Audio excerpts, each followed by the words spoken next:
If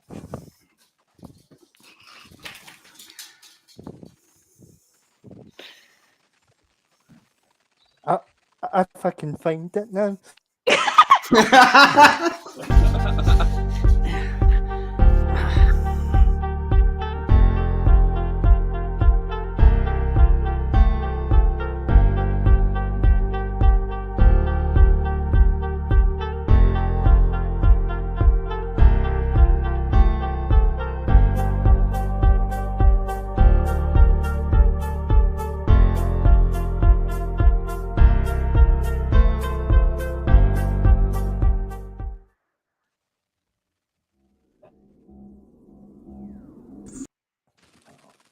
Oh, hurry up and pull.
How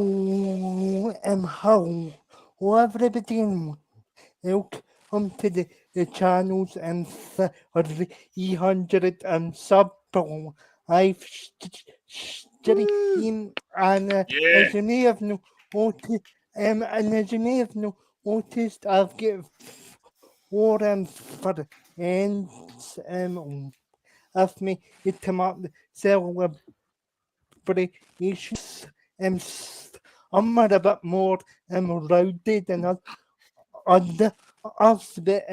so I want to introduce the panel. It's for us. So is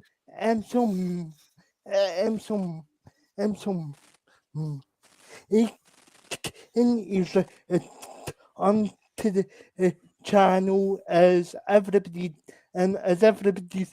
favorite or who YouTuber from the Stone it's good to have you back. It's good to have you back on the channel. Thanks for having me on, man. Glad to be here for your 300 subscriber stream, and I think everybody in the chat will agree it's well deserved. So congratulations, man. You deserve it, and thanks for having me. Yes, now to also now to know that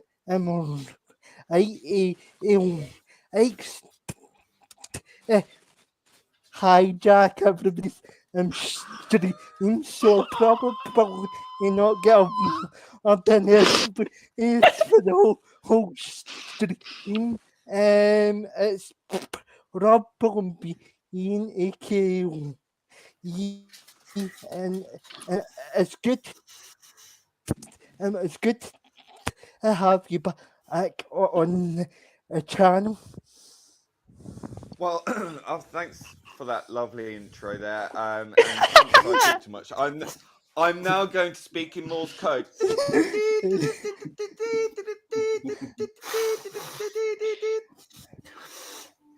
Hi.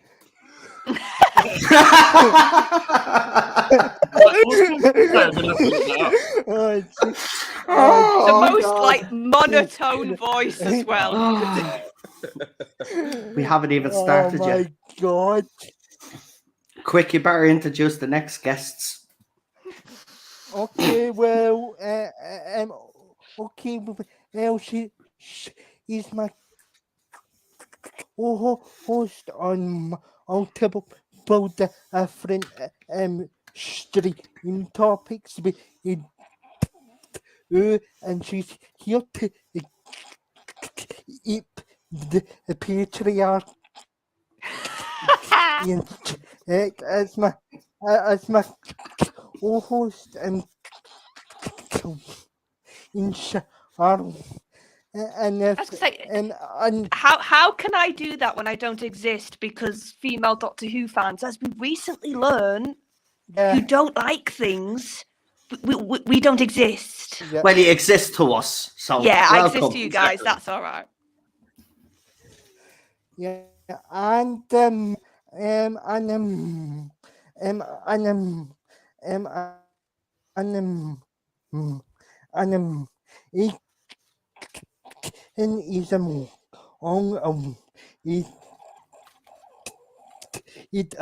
it onto the channel after about a year. After about a year, it's my good it's my good friend Sean from the home. It's another income the one asked stream with it is the character or H or him, so that was the asked or in the yep on, so it's good so it's good to have you back. It's good to be back, Daniel. Thank you so much for inviting me on here. I'm so sorry it's been so long. It's just like I was just saying before we came on. Yeah, Just like trying to balance life and all its fun things. Yeah. Keeps me away for a Yeah. bit. But congratulations, dude. I'm really happy for you. You just like Yeah. a credit to every fandom you're in. So thanks for having me, man. Yeah, so okay to so art is often a very cheering. So the author so Doctor he or other the shit it's called actually draw up on all the social media. So okay now. On the panel and get everybody's what's in the whole shit. So I'll start with him. As this is supposed to pan up to you. No, Graphic in the not to me. Let's make this very clear. Not to me, Yeah. because I watched that teaser and I've seen fanfic both writing better and fan films filming something a lot more convincing than what we saw in that teaser trailer. And it was almost like going back about 4 years. This is something we would have got in the previous regime. Yeah. In every sense of the word. Yeah. It being This fronted by makes somebody. Chibnall look like a genius. Yeah. I'm sorry. Yeah, this like people know how I feel about Jodie Whittaker's acting and her believability as the Doctor on screen. This is like that level or below, easy. Like I've never seen such a miscast on that level so quickly after the last miscast we just had. So, and I just find it funny that the BBC thinks they're going to make enough money out of this. Good luck. Really good luck. Because your Time Lord Victoria's failed, and that had David Tennant's Doctor as the focal point. So Yeah, yeah, it or was it's rubbish. off. To put it lightly, it was Rubbish. rubbish. Yeah, or yeah. So, but before I give you my opinion on this whole sort of oh, if Sean so oh, oh if Sean ex as I've said, it's in ages since I've been on the panel, so we'll get your opinion on it next. It just one word sums it up for me: naff. It's just so naff. I mean, we thought we got past this rubbish, like Charlotte was saying, with the past 5 years, Yeah. and even going back to like some of the naff stuff in the original RTD era. It reminded me of like the burping bin crap and all that sort of stuff. And it's like, no, Yeah. no. It just looked to me when I first saw it. It looked like it was like some sort of weird like mobile game parody thing that you get on an advert on YouTube. And it's like, yeah, all right, skip. But it's like, no, actually, this is on the official Doctor Who site, and they're actually sort of expecting us to take it seriously. But how can you take something that's just so subpar seriously? And yeah, it's just I worry. I mean, it's kind of reinforced my almost apathy now for the upcoming era, and I'm really annoyed at myself for feeling that way because I was really looking forward to it initially when it was first announced. But the more things come out, the more I'm just like, oh no, really? Oh no, not oh no. It's just there. So not rubbish. Yeah, not good at all. So we'll go to X to pick as I've kind of if them Here we go. being told asked to pick Yeah, because we'll be here all day. I'll speak to you in an hour. Grant, I'll make this very short and sweet. It's as simple as this, right? You're asking me opinion. It was rubbish. But this is the whole point. BBC need to stop hiring people off YouTube.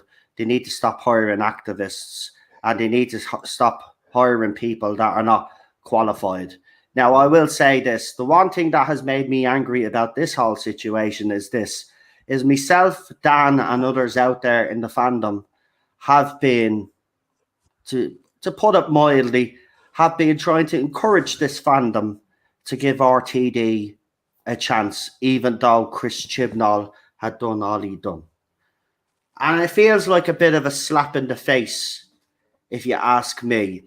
So, yeah, I think it was 4 days actually, before BBC then put anything else out. Before, obviously, they dropped the teaser. 4 days later, there was nothing. And then all of a sudden, they dropped more information. I don't think BBC realised there was going to be a backlash to this. I think they believed that the goodwill that was created by RTD would somehow give this project give this a bit of a lift, maybe something like that. But they were sorely mistaken. It's fragile, the goodwill that RTD has created with fans. It's at a fragile state, and I think this has shown how fragile it is. But because of this, and because of the actress's behaviour, and actress is a strong word, by the way, and I'd say comedian is a strong word, this is going to flop hard. And as Charlotte has rightly pointed out, Time Lord Victorious had David Tennant and others that were big names. She's not even a big name. This is going to sink faster than the Titanic. It's done. And this is not what we wanted in 2023. It's the first Doctor Who content. One more point I'll make, and it's very short. Myself and Charlotte were talking backstage. And, a very good point was brought up. This to me, the more I think about it, seemed to be sabotage. There are still some people within Big Finish and BBC that don't like the decisions that RTD has made. This to me seems a bit of sabotage and feels like sabotage. because there's no way. I'm sorry, RTD might have endorsed this, which was probably a mistake, but he probably had no choice. But this to me does not seem like RTD's got RTD's hands over it, RTD's work or influence over it. Because if you look at the little mini teaser trailer that we got, quality wise, it's completely different. That was a shambles, and I'll leave it there because Lee will be here all night if I keep talking, because Lee is going to be talking for about 15 hours now. So we'll let Lee. But no, seriously, BBC just need to stop, right? You're not going to fool fans again. Fans have had 5 years of mediocre and crap, right? They're not going to tolerate it anymore. You either respect the Doctor Who brand, okay, or you just stop. It's as simple as that. Because we're sick and tired of watching a TV program, a brand that we love, its name being dragged through the mud year after year. Now, step it up. Get rid of these people. They don't belong in the jobs that they're in because they're not qualified, and start hiring the right people. If not, you're going to find that the 60th anniversary is the last time people are going to tune into Doctor Who, and Shooty's era is dead in the water before it even begins. And I'm done. Right, so problem being, what is your what's in this whole shit fest?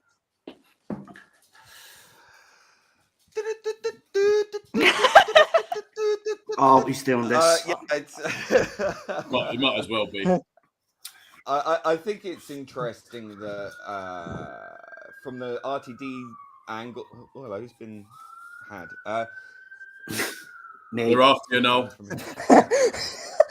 They've looked at your Twitter profile. Oh, God. Yeah. It's interesting how quiet RTD's been over this. And he only came out today saying, "Oh, this era of Doctor Who is the best thing I've ever done." It's like damage control. It really does scream of damage control. Yeah, I mean, I was very vocal on Twitter. I was one of the many banned, blocked, whatever by this whatever her name is, Susie. Suze. Hell it is. Suze. Yes, honestly, Suze. Pretentious. Anyway, yeah. So I said on there that, you know, you got to just stop bringing in these activists purely because you just happen to agree with them. You think, oh yeah, it's a big boys club, and they let these girls in, you know, because they want to be seen to be, you know, inclusive. I mean, she's a straight white woman, and obviously she can speak over so-called LGBT people. Because she knows better than all of us, because they all do. And this is the problem. And when we had the guy from Big Finish, I won't say his name, calling out trolls, I challenged him on that, because I thought, I don't care at this point. Who are the trolls? I think you mean paying customers. And that seems to have been forgotten for the last few years. And I think when he compared it to Carrie Fisher, though, that's what made me laugh. Like, he compared her to Carrie Fisher, like, and Star Wars fans. Like, are you for real? She was then, or as she is now? Because she's dead. I haven't. Yeah, exactly. That's just a disgrace on so many levels. We'll be here all night. I mean, bollocks down. to even compare the two, the ego of these people even defending her, like, and she apparently took on bigger people in the fandom, in the Doctor Who fandom. But yes, she's gone on a big block and spree. Just goes to show you, Charlotte is right. She doesn't have a thick skin. She's a comedian. So, welcome to the Noel zone. My time, me, Noel, me. Because it's always all about you, isn't it? Shut up. My time, which was a very, very good Triple H theme tune, Daniel. Hey, I brought it back to this. Hey, all right, carry on. That's it.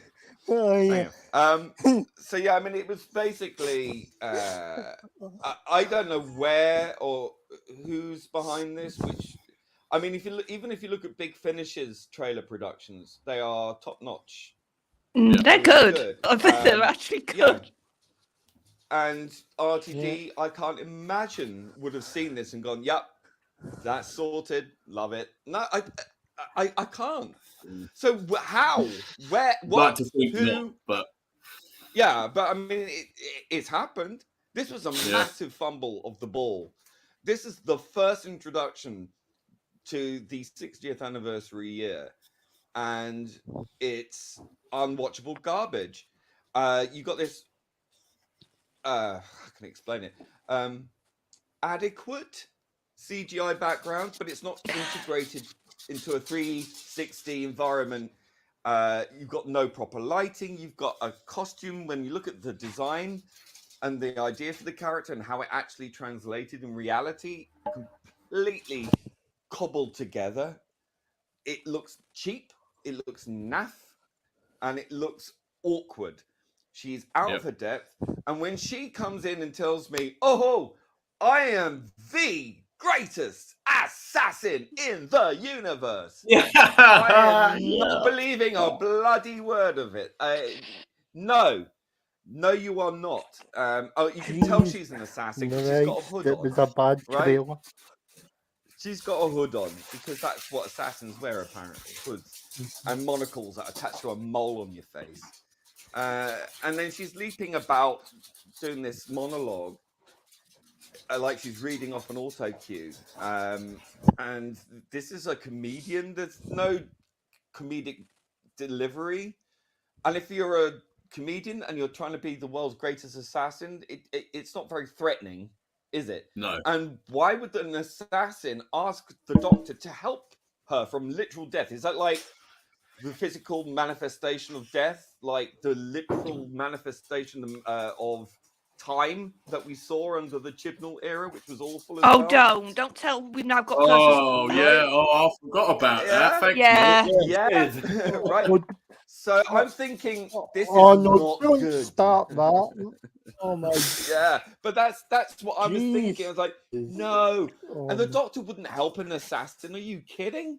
This is completely tone deaf. It's Well- totally. It doesn't fit at all. It's not Lee, Doctor I in said- any way, I said shape, or form. I said to Daniel, like when we were chatting, the only way the doctor's going to help this woman is if he sees her at a distance and thinks, "God, I need to save this hapless sap," and then he realizes No, she's an I need to assassin. save people That's from the her. only. I need to save people from her. Yeah. That's the. Yeah, from not her assassinating anybody, but from her insufferable personality or lack thereof. Yeah. Yeah, it's Yeah. also you got to Awful. you got to wonder like, oh, how crap are the things that she's assassinated if they're being assassinated? Like, Right. come on, like Yeah.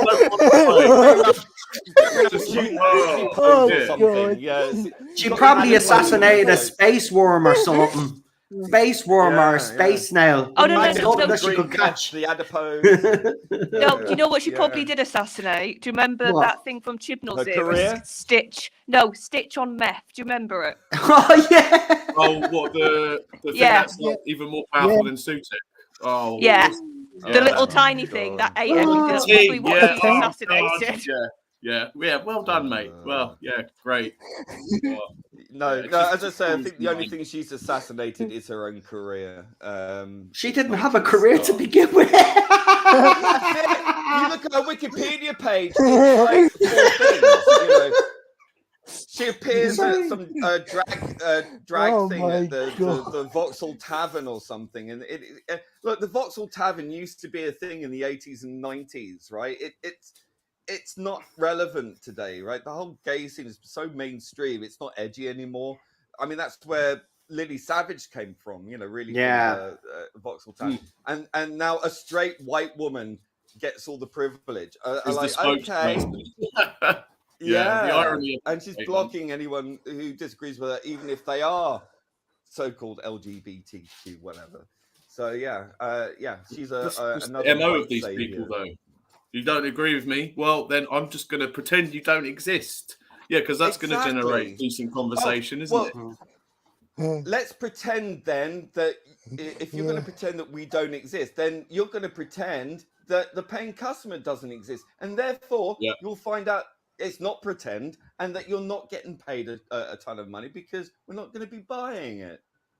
Yeah, but these people always say, Lee, you know, oh, well, I've already got paid, so I don't really care. And that's another thing as well. Like, do you know what I mean? They don't actually really care what they're doing. You know, they just want the cash, and it's a little step on this invisible ladder that they're climbing. I mean, she doesn't even have a career, mate. I mean, you look at her Wikipedia.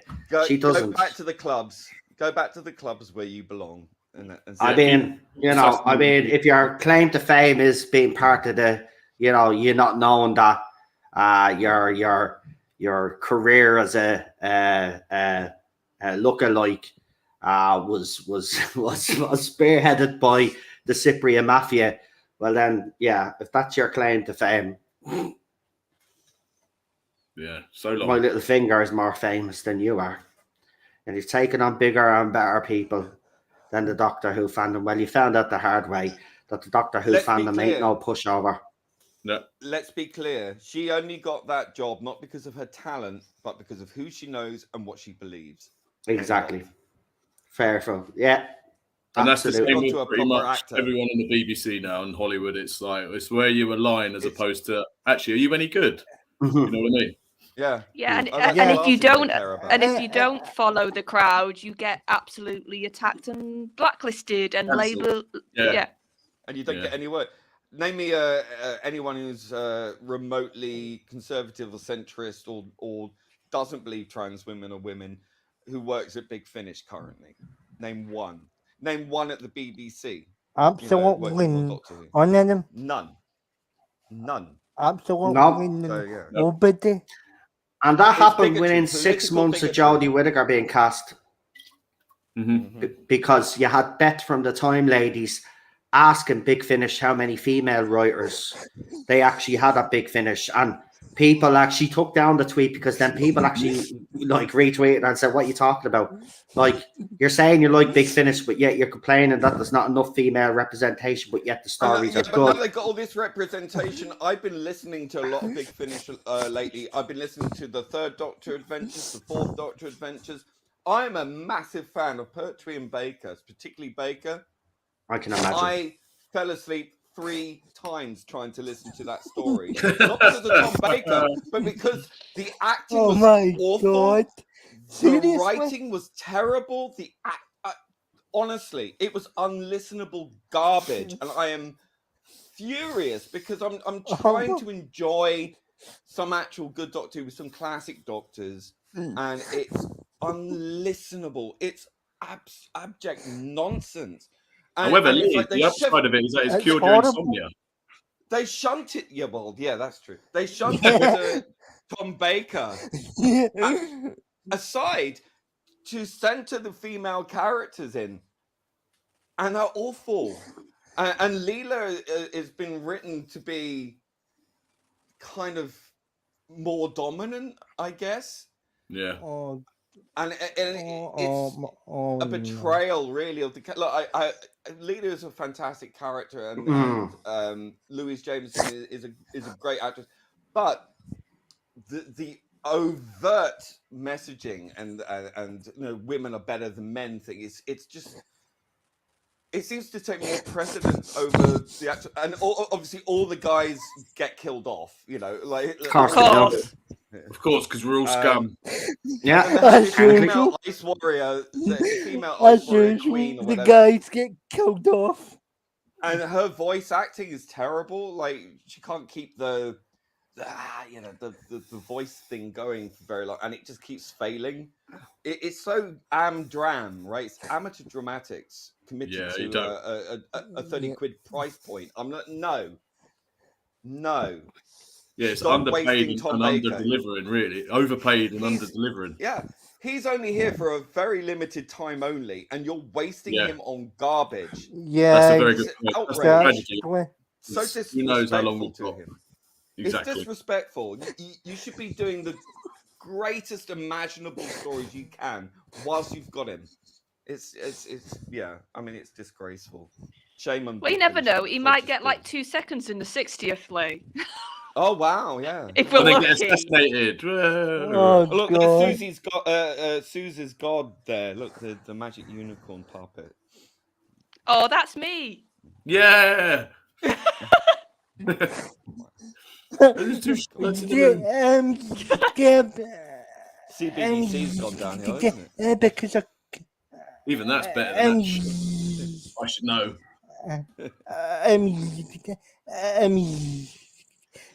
because according to the social media, Charlotte doesn't exist. That's because my fan of the while I go actually doubted that you exist. Of Charlotte, course so my they fan did. already. So my fan already said you're a mythical unique. Here's what Hollywood does, right? It loves to bang on about female this, female that. We're making it for this group, female. They love to bang on about that. The moment females actually look at the product and go, "That is bad," we suddenly don't exist, and it's all the blokes that hate it. No. Yeah, it's amazing what happens there. Like, Oh, we're we so always get the blame important. for it. We're so important, but then when we don't follow the rhetoric, we just poof out of existence. Well, look we say, look what happened to Gina Carano, for crying out loud. Yeah. That's just Yeah, an exactly. example. Yeah, what they mean is women who share their beliefs, their political beliefs. If you're a woman who doesn't toe the line, then you don't exist as a woman in their eyes. And then you have to ask the question, what is a woman? I saw you did Yeah, there. exactly. Yeah. Well, I Exactly. think the athletics, so, yeah, the World so- Athletics know now. Yeah, exactly. Yeah, so on to the stuff that we do have a shut up out because we The list is to getting be ever honest, shorter. It is. Yeah, Bloody is. What list? to be More of a honest, I don't receipt. want it to be dominated by this shit that happened there where the ask each of you about what you are on in the stream or you're currently enjoying, but like to start us off on the topic, because it wouldn't be right if I didn't touch on this topic now that I have him on the channel with me. It's been ages since we've actually had a chat in person about wrestling. And so, are you looking forward to the WrestleMania card? Because yeah, I think because to me, I think this WrestleMania cards a bit sort of poor, to be honest, and as a match in particular are on the card that I'm sure you know that I'm thinking kind of what that is. So, what is your opinion on the Enia for this for this year? I'm pretty much in the similar camp as you, mate, as we've had a couple of chats about it, like on Twitter and stuff. And yeah, I think this WrestleMania is basically Bloodline, Sami Zayn, KO Mania, really, isn't it? Right, that's the sort of that's it. story that's been keeping it all together for Yeah, the last that. year.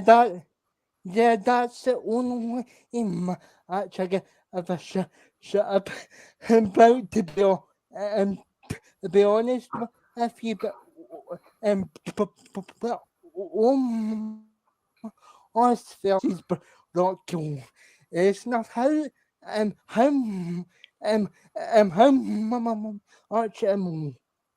on you gonna have to sit through us actually because the guy is objective he bad at his craft, it's just so shite, it's so unbelievable. Trips over himself in the ring, and if you haven't seen the back, if you haven't seen the backlash actually had with Bobby Lashley. Oh god, that was bad. Because they kept tripping over himself, and to be honest, I think, to be honest with you, I think Vince McMahon is back in charge of the company because it's got really bad again because it's about a period of 3 year form. There's about a period of 3 year form on Triple H that I was actually enjoying it, but now that he's back and I'm convinced he's in charge of if again because it's just on back to the same old right, basically. Yeah, I don't know what your opinion is on it. Well, he's definitely got his grubby hands over that match because, for sort of context, the others in the panel. So you've got this guy called Omos. He's about 7'4", right? He's huge, which means it limits what he can really do in the ring because he can't really run. He can't really do anything other than, pretend to boot someone in the face and hopefully that they'll actually match it because he's so bloody tall. So he's very limited to what he can do. And then you've got Brock Lesnar, who's, just a monster. Like he's a former UFC fighter. He knows how to wrestle properly. And he's just a very, very strong, angry dude. So when you put those two in the ring together, the only thing that you can imagine doing, and this has been a hallmark of Brock Lesnar matches recently in the last, the last couple of years, he just goes in, he suplexes people a few times, and then he buggers off and leaves, right? The suplex on this dude it's going to be kind of difficult because he's huge. And okay, they've had matches in the past with like massive guys. Andre the Giant. Exactly. Andre the Giant. They have done big. I know what you're talking about. I mean, I agree with Daniel. There was a period, 3 or 4 months, when Triple H seemed to take over the organization, seemed to be on the up. Yeah. Vince McMahon, look, I haven't watched wrestling in years, but I do keep an eye on it because I grew up with it, like everybody. I did enjoy the Rock years and the Stone Cold Steve Austin. When wrestling was actually when wrestling was actually exciting and good to watch. Look, Vince McMahon needs to be gone. Now, I heard there's stuff gone against him. I don't know if it's true. But in fairness, when he stepped down, I thought, well, WWE now can actually move forward and get better. But if he's still there and he's still trying to stick his nose in, that organization will never be able to move on. It's as simple as that. You have to get rid of him. I would like to see Triple H because, I mean, Triple H and The Rock, that period where they were fighting almost all the time, the promos for that. Like, I mean, that's wrestling. That was WWE at its best. You know what I mean? Now I look at it, I have to be honest, lads, I commend you our commitment to it. But I watch it now and I'm like, is it really that bad? The wrestling even back in the 80s was much better than this. Yeah. I still tune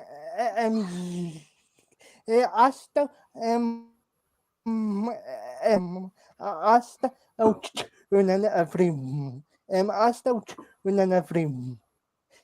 It's almost it's almost as bad as the Chibnall era because you're you subjected yourself to that. So I'm basically the is on the so in fact and because I because I can't basically I keep getting I keep getting dragged but and you were the same and the chip era because you because you find yourself getting dragged in as I know how many dragged times back did I say I was leaving? I was Yeah. having nothing to do with the chips there, and we just all kept coming back. And then you were for like, more right, punishment. next week, who's coming on stream to Yeah. review it? Yeah, yeah They pull you back in. fuck. We do though, Yeah. but you are loyal to some things. Look, I won't slag anybody off for watching wrestling now. I mean, it's just not my cup of tea nowadays. But growing up as a kid, it definitely was, and I think, personally Yeah. speaking, and I can only speak for myself, but I think me growing up and watching wrestling, I think that was the peak back then when I was growing up, when you had all of these Yeah. amazing fights, the triangle fights, and then even Kurt Angle thrown into the mix. It was Oh, yeah. brilliant, man. Oh man, Kurt Angle's amazing. it was Yeah, brilliant, I man. know what you're saying. It's this thing is like it's a bit like Doctor Who. It does pull you back in with certain things that happen. Like I'm kind of grateful now that for YouTube because bless Daniel, you're a trooper because you actually sit through 3 hours of that shit every week. I just go back and watch what I want to watch really on the YouTube. So like the interesting things that I'm quite sort of excited Yeah, about. the storylines that you're excited and Yeah. interested in, you will follow on YouTube rather than watch the whole lot. Yeah, and they're few and far between, but like the Roman Reigns bloodline, Cody Rhodes, Sami Zayn Yeah. stuff.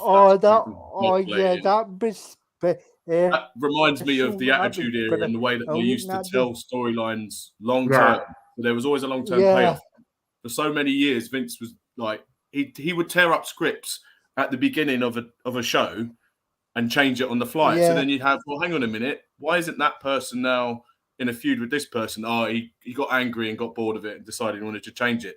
And that's the problem when, no offense, but when you've got like a very angry, agitated old man in charge of your product, it's going to get to a point because he's nearly in his mid-70s.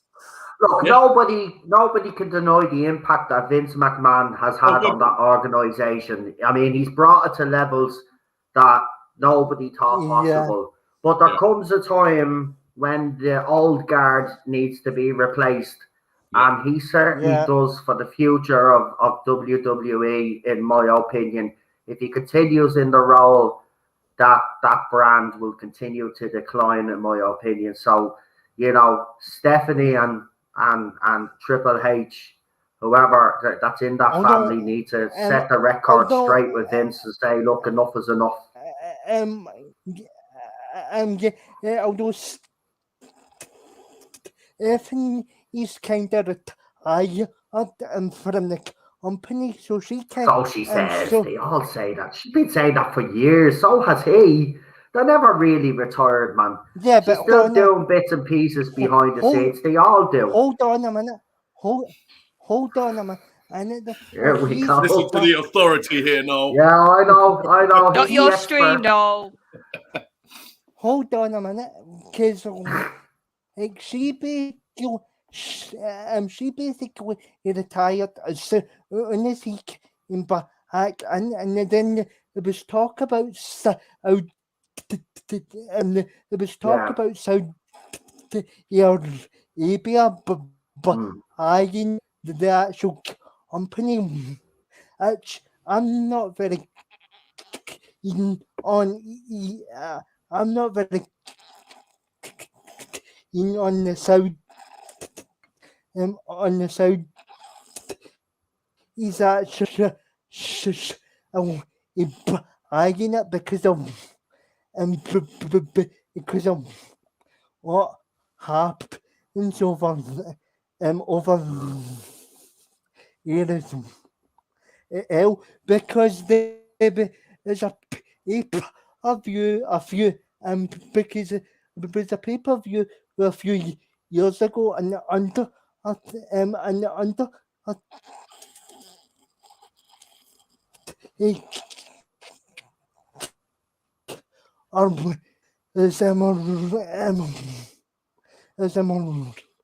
so in bulk Oh god, that was bad.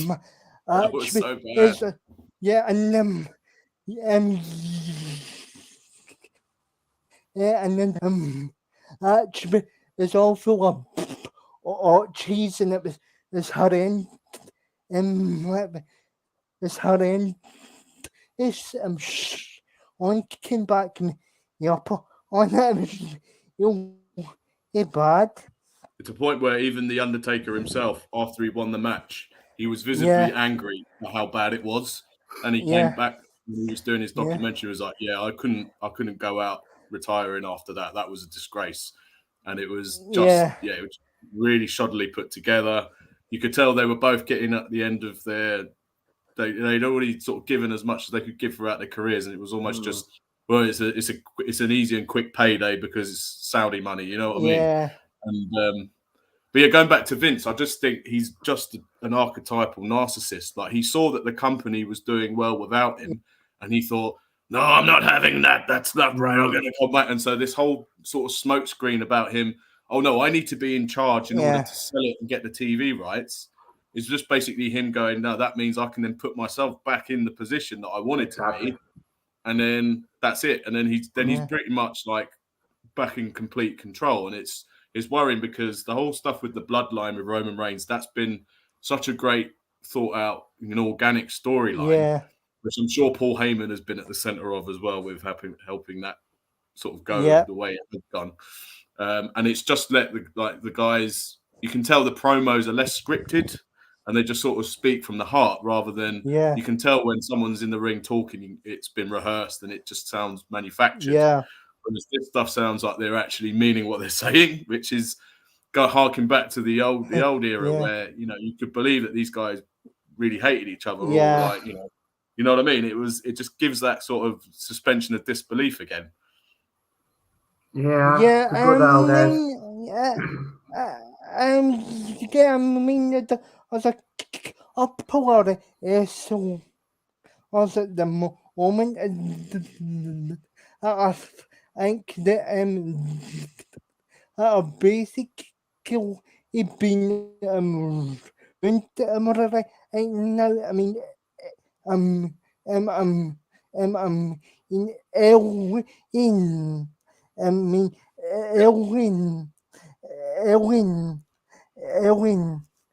Elwin. A special.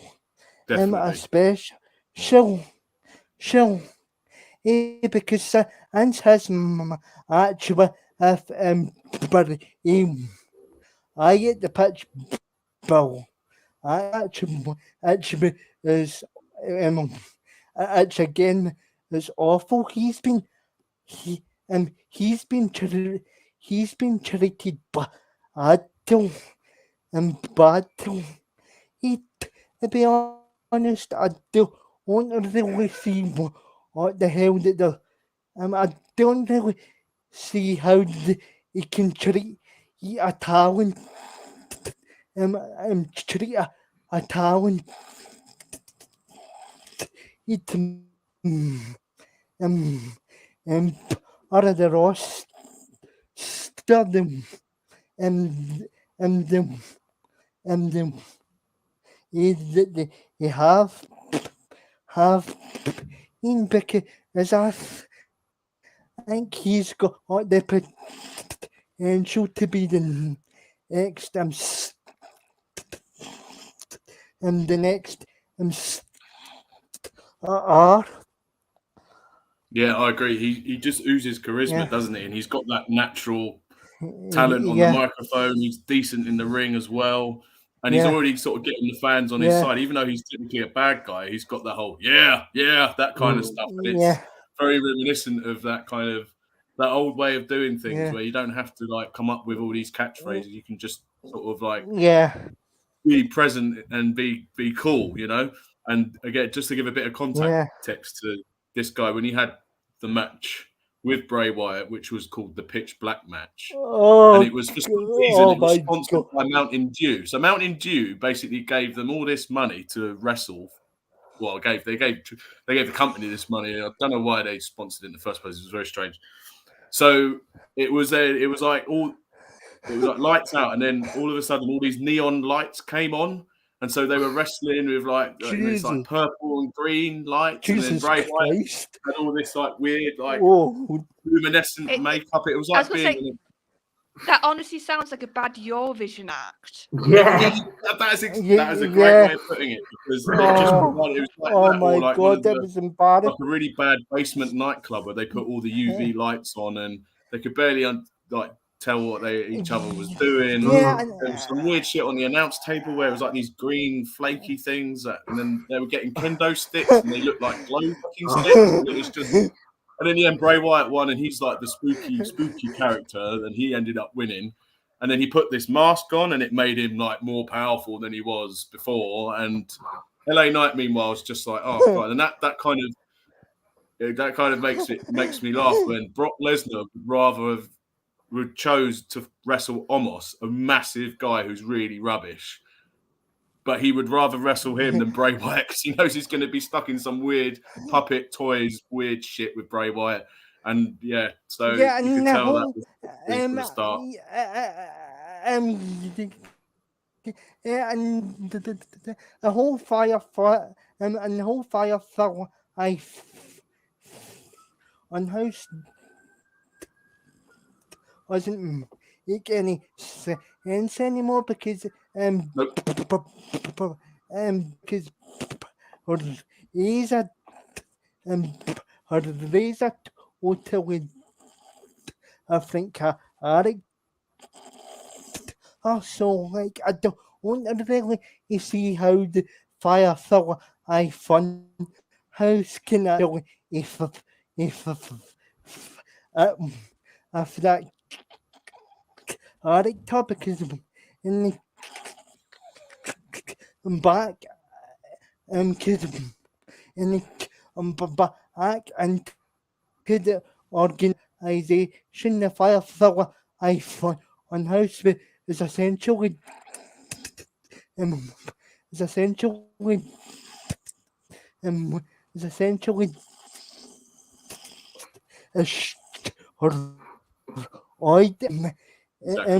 but it was all pitch brown, it was all pitch brown. All the puppets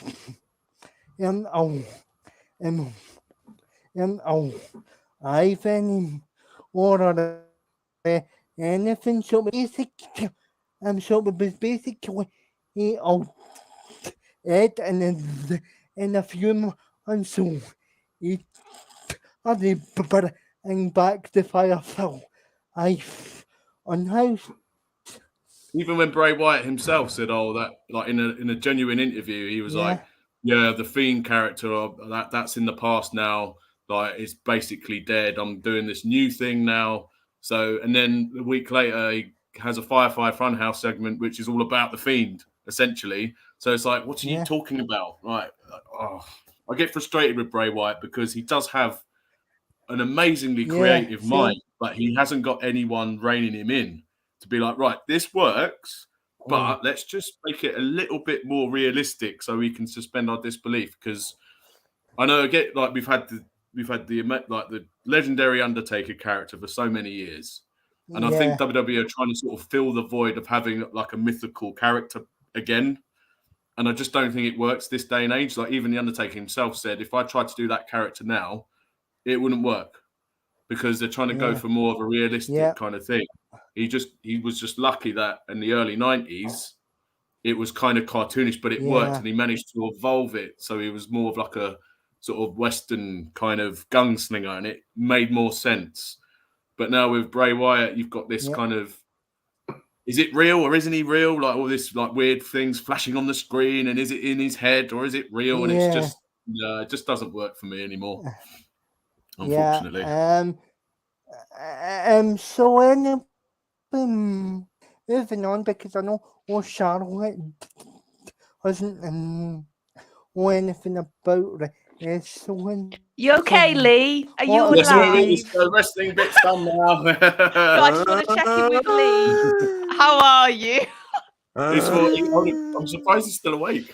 I was thinking that. I was like, God love him. Oh, very quiet. Anyway, well, yeah, thank you for indulging, letting us indulge on that for a bit. Oh, Carry on. knock yourselves out. Yeah. Absolutely. We almost did. Please knock yourselves Yeah. out. Yeah. I'm talking about. You haven't got any food you could So, be eating Charlotte- currently, Lee. I could have took something. So, No. Charlotte- what have you been? So, what have you been in recent on? Hey, because I know that your favourite show, Don't. your favourite show, Effing Paradises, but I on at the minute because Oh, it's rubbish. It's a spin-off telling at the me about moment. that last night. All right, No, so it's like or- I like Death or in the- Paradise. right, so it's rubbish. Mm-hmm. Yeah, because I like my Death in Paradise. That's my fluffy, like, not serious show. And then they've been doing this spin-off the last couple of Yeah. weeks. And just the main male character, his partner just walks all over him. Typical. And like every decision she makes, and he just sort of has to go, okay. And it's like, oh, like, why have you done this? Like, I It's the like some of the BBC. characters in it. I know it's so obvious in this program. Yeah. Like, and then she gets like annoyed at him if he decides to do something without telling her, but she can do stuff without telling him. And it's just like, even my mum's picked up on this, going like, I don't like her. Yeah. I said, why don't you like her? To see like my mum could say anything else. She was just like, well, she sort of does what she wants, doesn't she? And I was like, wow, even you're picking up on this. And like but that's my mum's the most normie viewer you could have. So the fact that even she's picking this up, that the woman in the show is like law unto herself. Like, Well, that's every woman in every show on the BBC now. I mean, Yeah, you and know, it's like- when are they going to catch on? you've got you you've know? got the main male, Yeah. like the way Death in Paradise works. The main show is you have a lead male police officer, and then they have a female partner. Yeah. And in Death in Paradise, that's always worked quite well because it's different dynamics, it's different personalities.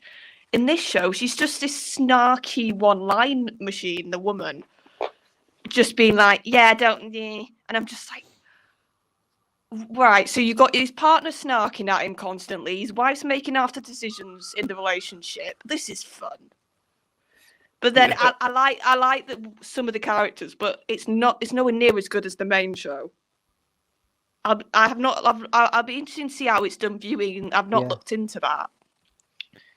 But I said I'll give it a go because it's Yeah. the first series and I like the main show. And to be fair, Death in Paradise is one of the few things that the BBC makes currently which hasn't Yeah. got tentative agenda in it. It's just a normal, Yeah, it's fluffy quite sort rare, of. isn't Yeah. Yeah, it's one. So I was like, maybe this spin-off Yeah. will be all right. And it's just like, no. Nope. So I have binged the Wednesday, and I quite enjoyed that.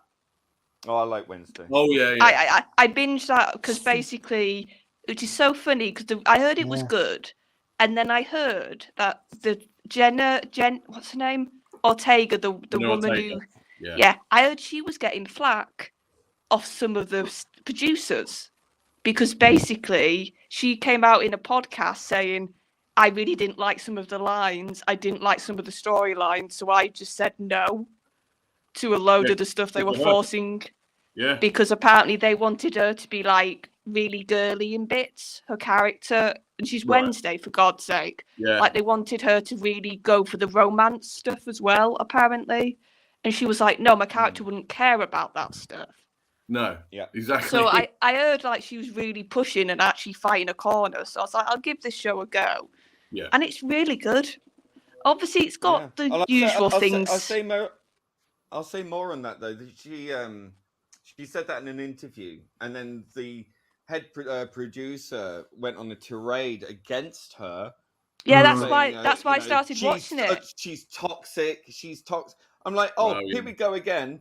You know, she's toxic because she stood up and she, like Cavill spoke up. For Yeah, what he it believes his sounds so. character would do. It Same sounds nearly identical to the Henry she's a situation. woman, and he's a man. But this is how it works in woke Hollywood. If you go against the grain, your privileges don't exist anymore. And no, all power to it. And now she's also now an executive producer. And the thing Which is, I so funny because she's just gonna showed like them tell all up. these idiots to shut up.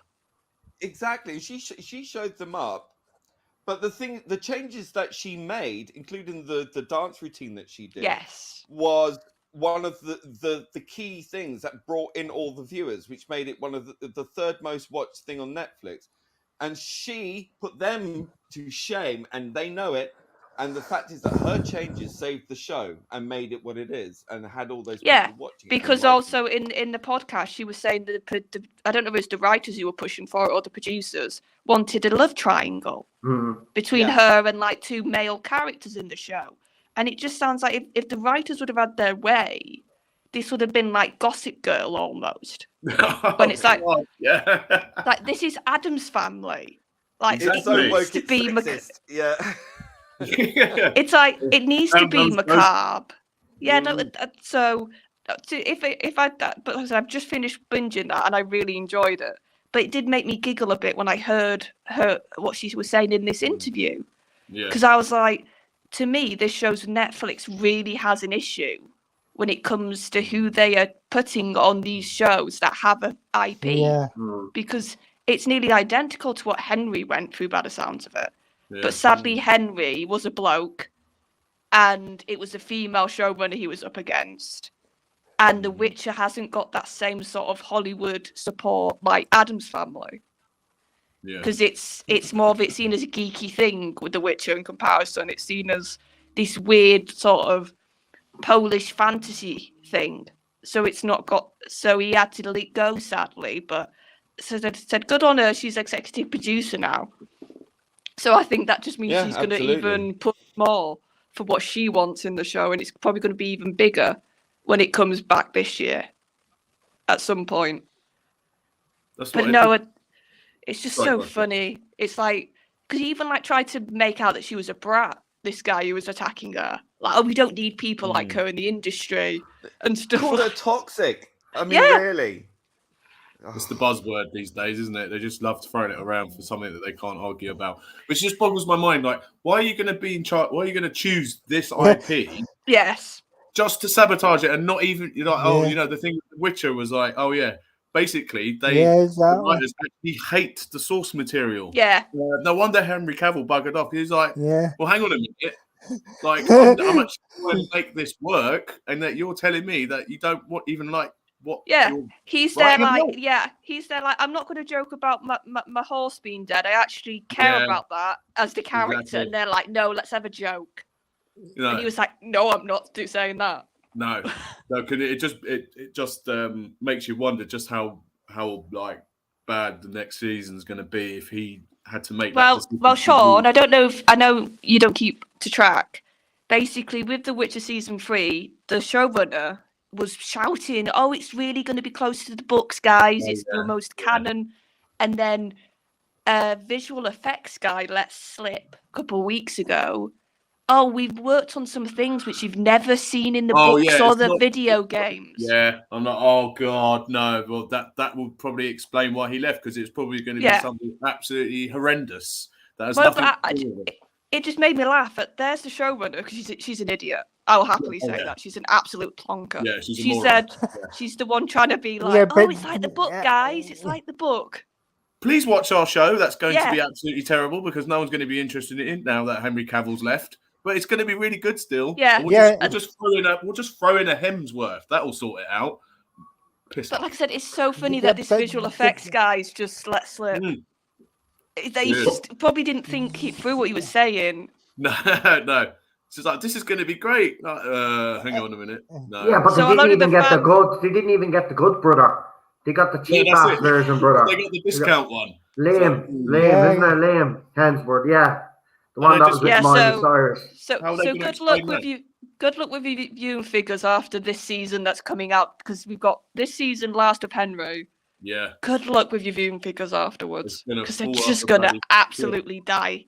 yeah. I don't like doubt that it will probably get cancelled halfway through season 4. To be honest, because they just know that it's going to be crap. That's why they keep coming out and going, "This is going to be great." Honest, please watch us.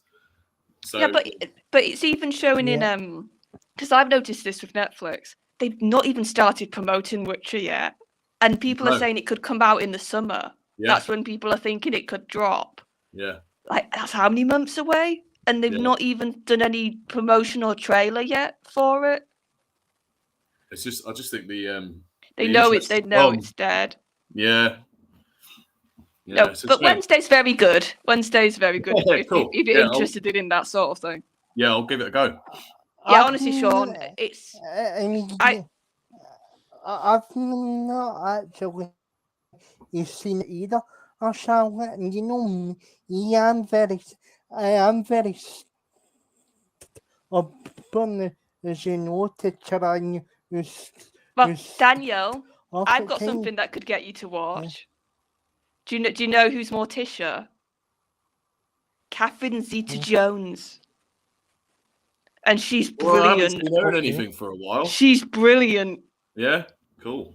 She's not in every episode, but the one she's in, she just instantly gets Morticia and the Yeah. sort of the lovey-doveyness of her with I forgot the husband's name, because I'm not a massive Gomez. Gomez. I can't. Because I watched Yeah. Adam's Family as a kid, but I'm not a massive fan of it. Yeah. But even I'm on that level, I've watched it and gone, God, this feels like it fits Yeah. Oh, that's with all the reassuring. main characters. And I trust your judgment, so I'll be checking it out. No, just like I said, like I said, it's also got a good sort of mystery throughout the whole series. Yeah. In it, there's like an ongoing mystery. You've got lots of characters, but there's not too many. That's what I quite liked about it as well. It didn't overload itself Yeah. with like, here's a load of new characters, and it's like, and what I also quite liked is, obviously, she goes to a new school. Like, that's the basic premise of the beginning. Yeah. So you have a lot of young actors in this. Majority of the cast is very young, actually, Yeah. and they can act. Like, I can't like point out one that I was like, God, like some are better than others, but I Yeah. can't really point to one obvious one and go, yeah, you're not really Terribly doing your wooden. job. Yeah. Sort of. So That's good. yeah, it's definitely, like I said, if there's anything on Netflix recently, I'd say give it a look in. I'd definitely say give that one a look in. Yeah, because it keeps coming up. Like whenever I put it on, it's like when it's like on the main page, it has like Wednesday on there, and I'm like, yeah, I should check that out. I know my daughter will probably like it as well because she likes spooky stuff. But maybe I don't know if it might be a bit. She's 5, so I don't know if that makes it a bit too much for her. But I'll give it a go. Anyway. It Yeah. is quite like dark because Tim Yeah. Burton's involved in this. I Oh, don't is know he? if he's Oh, okay. yeah, he's involved it because he's basically come out and defended the actress Right. Okay. That's good. because apparently he's. I don't know if this is official or it's a rumor, but she's rumored to be in the new Beetlejuice movie that he's directing. Oh, right. Yeah. Yeah. So yeah, it's really, and that's what I like about it as well. It's you can feel Burton there, but good Burton. Do you know how like he got a bit Early samey, Burton. Yeah. and you Yeah. sort of go, you're rolling your eyes a bit at the sort of stereotypes. But now this almost made me feel of like Nightmare Before Christmas, Burton. Awesome. That sort of vibe. Yeah. Nice one. Yeah. so that's going. yeah, that's give it a going on look the in, Sean. I will, and I'll get back to you hopefully quicker than a year about it. Yeah. Yeah, so that's what I've been watching. One bad spin-off and one show I actually like. Well, nice one. Yeah, that's a good balance. Yeah. Yeah. Yeah, and yeah, and don't. Well, as soon as you host it's his act to get if the if the used will continue Well, you're the going to have series to because it's for coming back eyes this on year and you're going to the be so confused future. because it's coming back this year. And I'll have to tell you, you cannot look at social media while it's on. Right, okay then. So I'll get a think of out then. No, trust me, just because I know what Line of Duty's Yeah. like when it's on telly. It's everywhere people talk about it, so you will struggle to not get spoiled. Yeah. So what about so what about so what about oh and problem and being what have you guys been at the moment? I've been watching Picard season 3, which has been really good. Loved Yeah. that. Didn't bother watching season 1 and 2 because I heard so many horrible stories about it. But Yeah. I heard that season 3 was actually good, and it is actually the best Star Trek I've seen in years. So really pleased. Thoroughly enjoying that. I also recently subscribed to ITVX, and because Doctor Who moved over the classic Who. Yeah, I And kind I also I kinda actually heard that they've edited episodes of the classic series. Is that true, or are they all pretty I much don't know. I haven't seen any evidence of that. I mean, Talons of Wing Chiang's on there.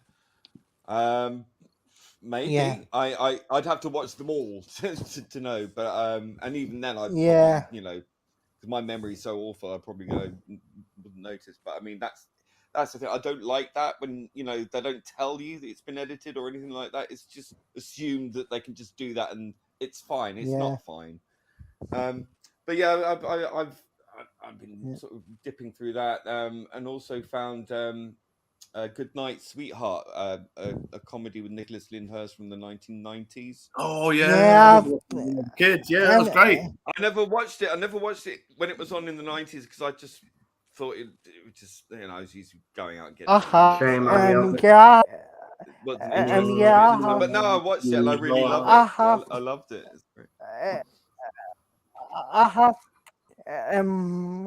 I have to try that. I've never seen it either. To be It's honest, really good. so I have to give it a shot. Yeah, I think it's one of those comedies that you just don't get anymore, especially from the BBC. It's just decent fun. It's not smutty. It's not edgy. It's no messaging. I mean, it would probably be considered problematic today because it's a man basically travels back to the 1940s. He's got 2 wives on the go, one in the 1990s and one in the 1940s. And how he balances that life out as well. Yeah. So I mean, he's not the most nicest character you can sort of connect with, but I mean, the situations are funny and it's very clever, and there's some really great episodes in there. And and it's not like the world's greatest kind of comedy, but it does sort of sit in there with your keeping up appearances and your One Foot in the Graves and your Waiting for Gods and all that kind of thing. It kind of sits in there quite nicely as a good old BBC sitcom. And Nicholas Lyndhurst is really, really good in it. He's very good at sort of doing the deadpan sarcasm and things like that. And it's good fun. I mean, it's a bit weird because I think after season 2, something like that, both his wives are the actresses playing both of his wives left at the same time. Oh yeah, it changed, didn't it? Yeah. which is a bit weird. But then you get used to them, and they are really, really good as well. So it's good. I really enjoyed it, and I was kind of sad when I finished it because I did binge it quite a lot. And then they did a special which I had to find on YouTube because I didn't have it on the ITVX. Okay. And that was set in that was done in 2016, and so they moved it on from the 40s as well to the 1960s. 1963, I think it was. It's quite good. I didn't know they made it that recently.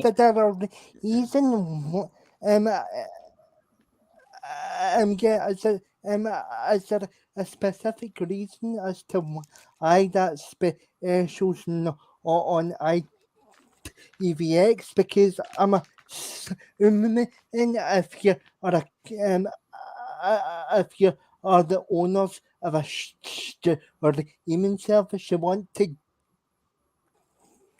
every single bit of the show onto the so if they, it must be a actually rights thing, said, Daniel. Mm. It will have to be a rights it's thing. not Maybe on. maybe a different production company made that one-off special. Right, Yeah, I see, don't know. I did tweet at them saying, can you fund a new series or something? Because I know he's lost his boy recently, isn't he? But he's doing some new acting with what was it, the not Seinfeld, what was it? Oh God, what's this? Oh bloody hell! Another American comedy show anyway with what's it from Cheers? Cheers. Oh yeah. What Frasier? Frasier, yeah. not So I Cheers. know he's doing that. But I would love to see like him in the sort of 70s or something like that. Yeah. And coming back again because in the special, in the 2016 special, he meets his wife from because he gets stuck in the 1940s. I won't spoil it anymore, but like he learns about another character and it could have led somewhere else. So that's really interesting. Yeah, It's on YouTube, you say? Yeah. If you've watched Nice. the whole series, watch that one as well. Cool. It's good. Yeah, it was done. It fits in very well, actually. Yeah, nice one. Noel's been quiet for a while. Sitting there patiently. It's his turn now. Yeah. Well, I did say I'd behave myself tonight. No, like Lee, I've been watching the Card season 4.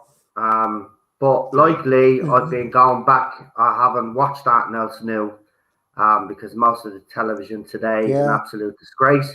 So what I've been doing, I've been going back watching old sci-fi movies.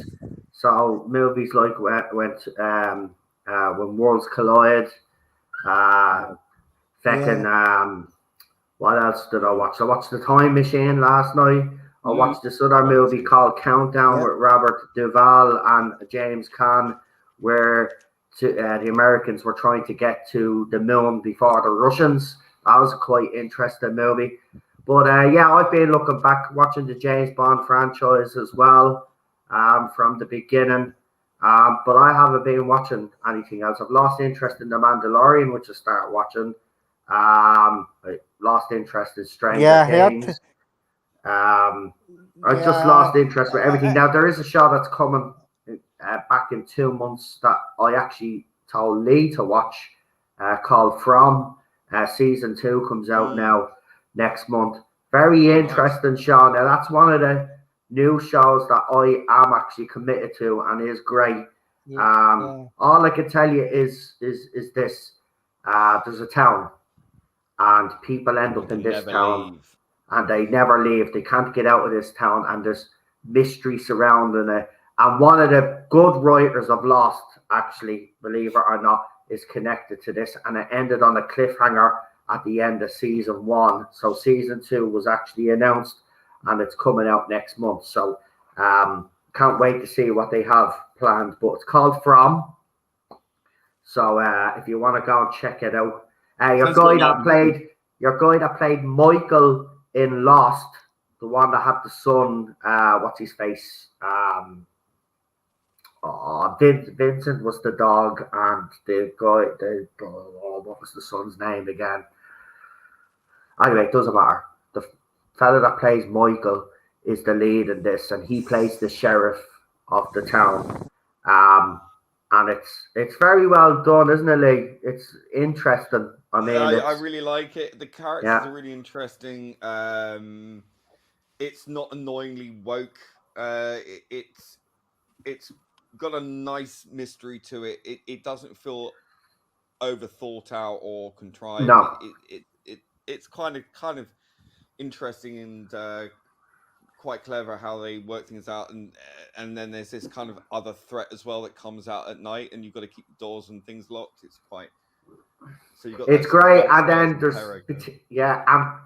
particular characters that were in the village that have their own little backstory and skeletons in the closet and stuff like that. So it's one of those, and it is, Lee, it is interesting. Like they do if you watch it, I'm not actually spoiling that, but they show you basically little bits of what happens. So they keep adding to it each week, and it's just very interesting. I can't wait for season 2. It better not be a letdown now, but because they've set it up lovely now.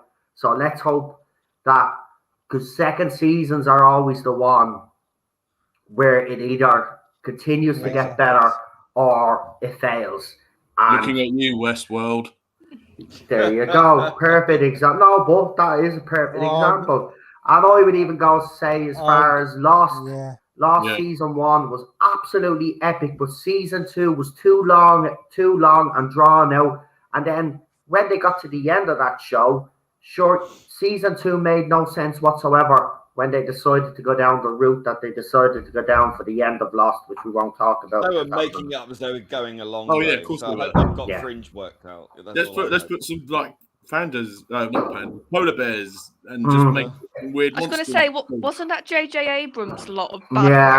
Yeah, it was. He was very good at mystery boxes, but then when it came to delivering on these storylines, he was a bit like Stephen Moffat, overcomplicated them, and then couldn't find a resolution. So then just kind of hoped that fans would just forget about this sort of stuff. But he claimed responsibility for the good stuff, but when it went south, he was like, "Well, they were actually my writers that did that. I just nothing to do with me. Nothing to do exactly. I didn't have. Let me just go and destroy Star Wars in the future. And everything else, and that'll probably Batman as well. Yeah, there are 2 really, really good other series I highly recommend. One is it's still my turn. Shut up. Tulsa it's still King. my turn. Sorry. I don't care. You interrupted me. It's my turn. No, he interrupted me when I started. Knew him. So it's my turn. See, I can I'm do only that. messing, Lee. Go on, for fuck's sake. I don't give a shit. No. So yeah, there's Tulsa King with oh God. Sylvester Stallone. You don't even know the shows that you're watching. Sylvester Stallone. Excellent series. You will love it. I watched Banshee as well recently. That was really good. Is that good? No, I know it's not. Yeah, really, really good. And the other one is Barry. You have to watch Barry. It's a story about a hired gunman. He's like a hired hitman, and he just wants to become an actor. And he falls in love with this narcissistic actress. It's where everything's all about her. And it's a really dark comedy, but it's hilarious and it's shocking. It's violent. It's amazing. It's so good. 3 seasons of it so far. You'll love it. It's just mind bending. It's fantastically written, well acted. You will love it. You will love Barry. Was that on Netflix then, or?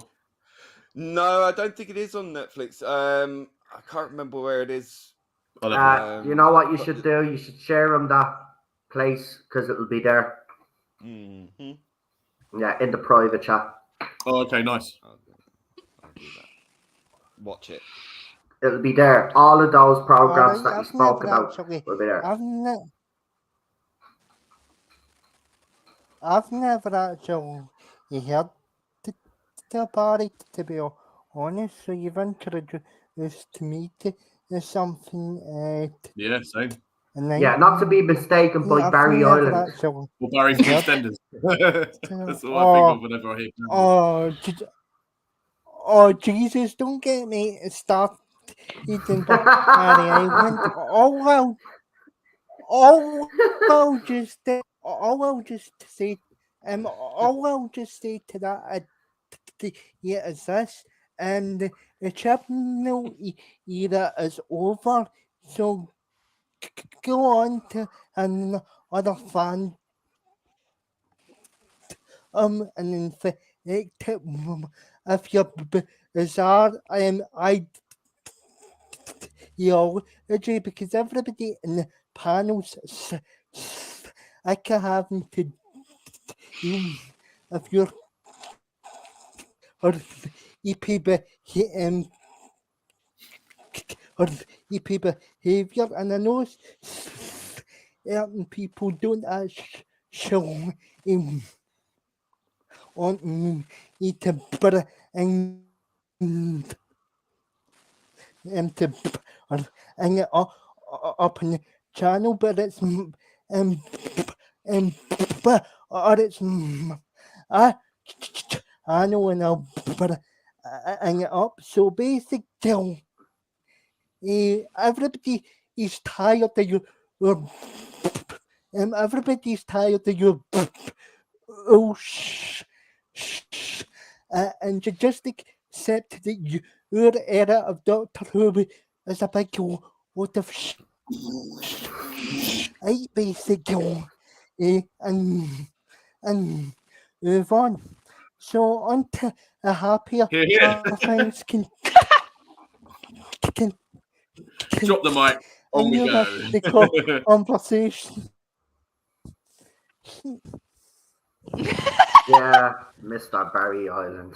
Anyway, yeah. Well, I agree with Daniel. Look, at the end of the day, Doctor Who's moving on now. After Doomsday, we'll see if they can actually rectify this mess. But yeah, I agree with Daniel. It's time to move on. You know, at the end of the day, the decisions have already been made. It's done. If you enjoyed Jodie Whittaker's era of Doctor Who, fair play to you. That's what I will say. Fair play to you. It's just Doctor Who fans like us expected a lot better because we have gotten a lot better. So, you know, whether you like our opinions or not, I think we've been justified in everything that we said over the last 5 years because RTD would not be back if a Chris Chibnall era was successful. And that's a fact.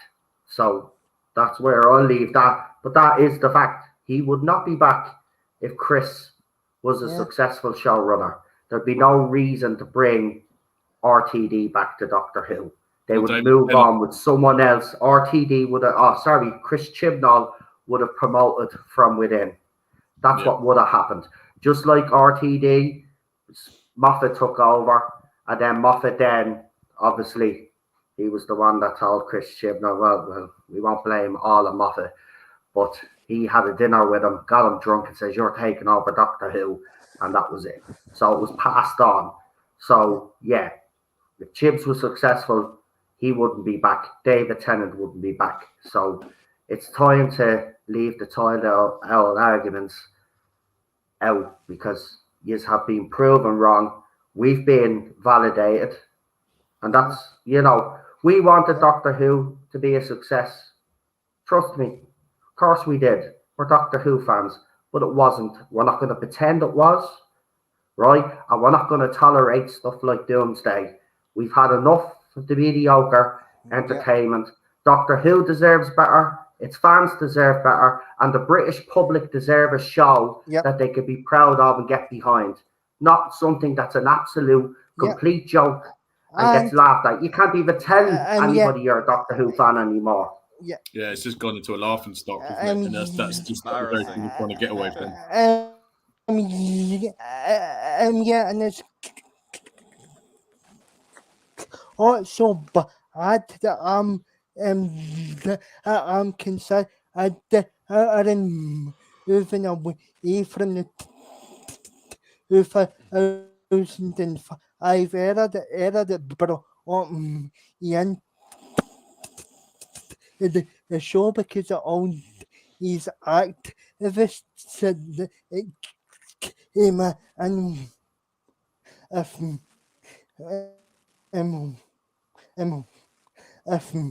E. Charles and a few other people that we talked is ill, and I'm sorry, but you act if it's won't actually speak for herself and Charlotte. Charlotte, you just want or who them either is the panel on the or who be and be and be on and what be and not to be a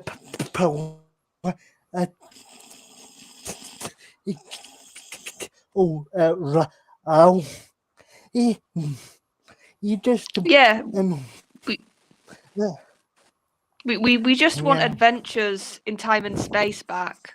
Just give us If I some was to kind of, put it simple, like Yeah. adventures in time and space, having a bit of a laugh, having a bit of fun, discovering new planets, things good like versus that. evil. As get- soon as you the know, people that are in charge of the IP disrespect fans and put out that type of crap, right, it shows you the level of respect they have for us. They have zero respect for us. They seem to forget that without long-term fans and fans like you coming in 2005, they wouldn't even have a franchise to be talking about shitting on. Remember, these people come in and want to change everything that makes Doctor Who Doctor Who. Okay, these are the same people that will say that they love the show. Well, if you love the show so much, why do you want to change it so much? And if you understood the show, you wouldn't have backed a gender swap.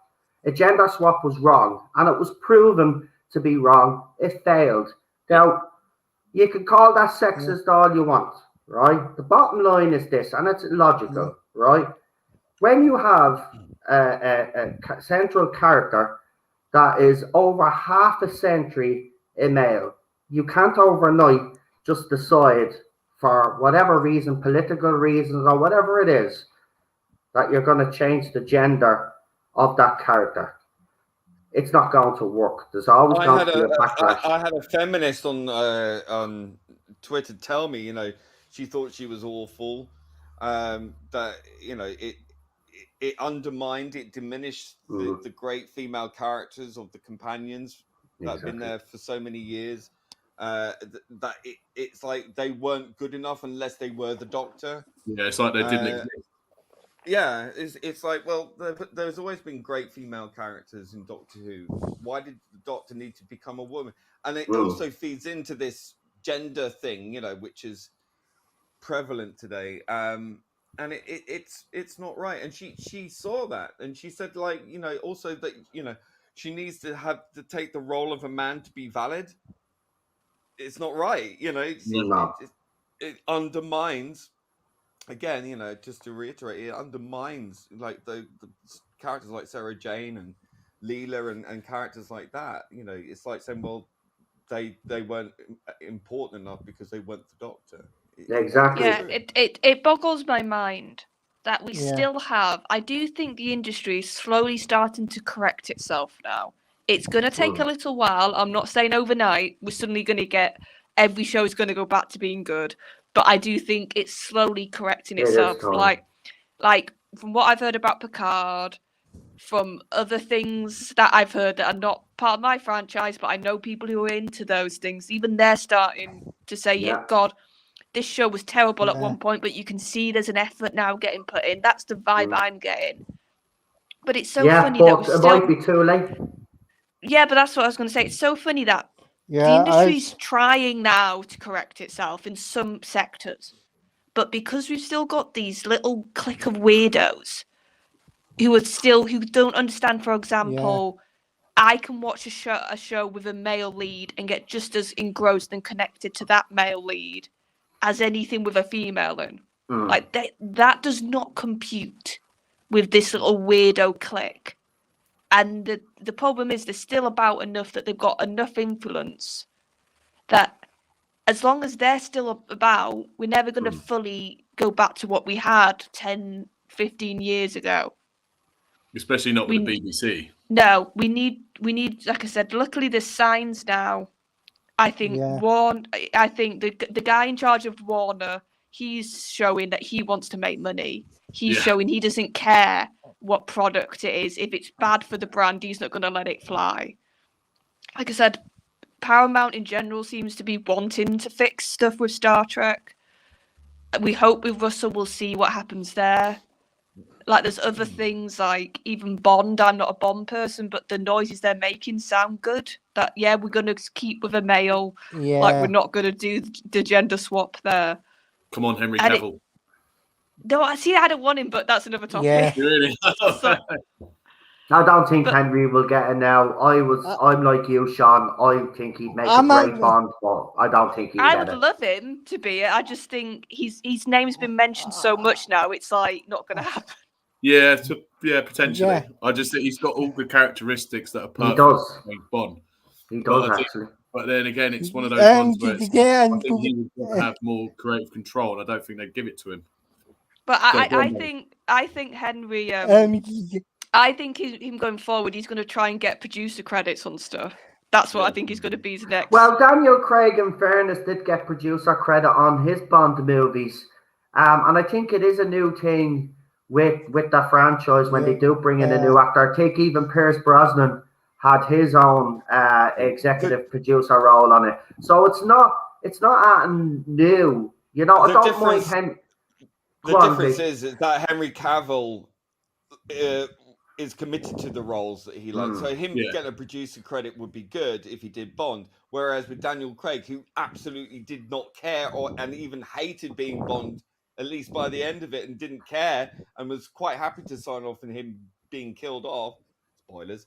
That's a great movie. I don't care. That's a great movie. That movie gets stick. That's an actual great movie. That last Daniel Craig movie is up there with Skyfall. It's a great movie. Yeah, there's so much emotion going through that movie. Now remember, we did hear the rumors that was going to be wokeified and all that. That didn't even transpire, right? They toned down your woman's role in it. She had a secondary role. We knew who James Bond was, and that was Daniel Craig. He was Bond in that movie.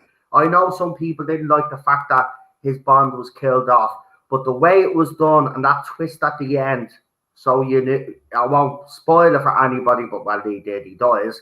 But the twist on when he knew there was no hope, which I won't get into, he knew that he couldn't go back. I thought it was a fitting end to his Bond. Listen, Daniel Craig did some good with Bond. He did, I agree with Lee, he did then try to feminize it quite a lot. I'm not going to lie.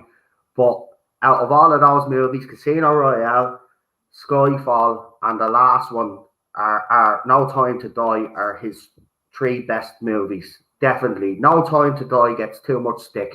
It's actually a good Bond movie. And I'm a Bond fan. It will be interesting what they do going forward. Even somebody who's very like a neutral to it. It's going to be, because it's always intriguing who they cast for these big, like we said, these big IPs, these characters that have got a legacy. I would like it's always interesting who they go with. 60s espionage. They should set it in the 60s time period, maybe the 50s and the 60s around the spy era, and do it that way. Don't make it an up-to-date Bond movie like they did with the Craigs. Go Daniel Craig movies. Go back and do them in the 50s and 60s style. I think that would work. And then you could get away with the sort of its time as it was in that era, and then you're still going to have idiots that are going to moan about it, but let them just scream into the void. I think that would be a pretty decent thing, because you're bringing it back to its roots. And I think it'd make it stand out. It definitely would make it stand out as well, because we have got other. That's the other thing. Like, Henry's linked to other actiony roles, which I think he's going to do just as well. I suppose So- he's doing Warhammer now, isn't he? Well, that's his next like baby, and I think Yeah. Yeah. Well, if he got Bond, that's a commitment in itself, and he has to fully commit. I mean, they signed contracts now. Remember Daniel Craig, when he first signed his contract, he was kind of moaning at the fact that he couldn't get any other opportunity. So that's why he was renegotiating. I don't And know, Daniel. the rumors that he was going to leave, and then they agreed then that he could make other movies while he was doing the Bonds, but had to obviously leave the time period up for filming, and he could then go and do whatever he wanted. But yeah, it does take up a lot of time, and if he's doing Warhammer and other stuff, well, I think he's kind of ruled himself out then, because he'd be too busy. I don't know. I mean, he was committed to doing Superman and Witcher. You know what I mean? And so I don't know. I think he would. I think he would commit to it, but he needs to have like assurances that the people in charge actually give a shit about the product and about the law and about the story. And they're not going to mess him around. I think that's the most prevailing thing for him going forward now. And then suddenly someone else takes over and goes, "Oh, we don't need you anymore." Bloody James Gunn. But that's another topic entirely.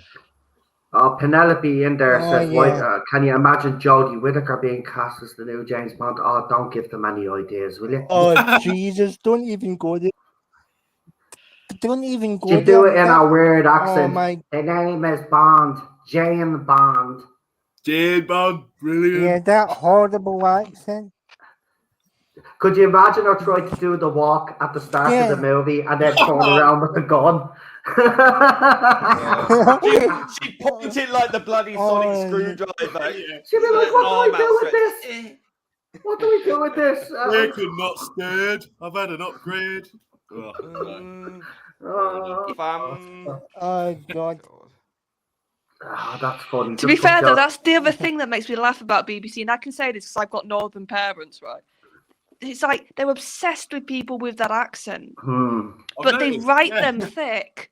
So it's like, why have you just employing a load of people with proper thick accents, but you write them like a southerner writes a northern person? It's so obvious. Yeah, exactly.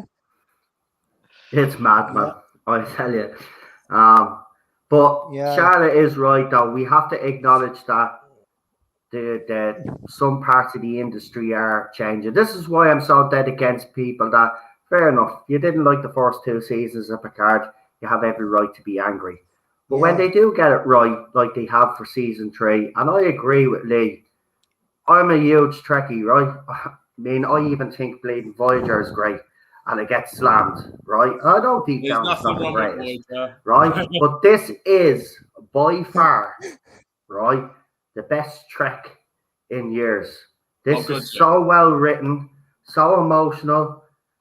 Even the story, the plots, everything. It's just building up. So, oh man, and the latest episode, I won't get into it. But there's a scene, right? And I got very emotional because I seen my favorite ship. My favorite ship was in port. My space dock. That scene.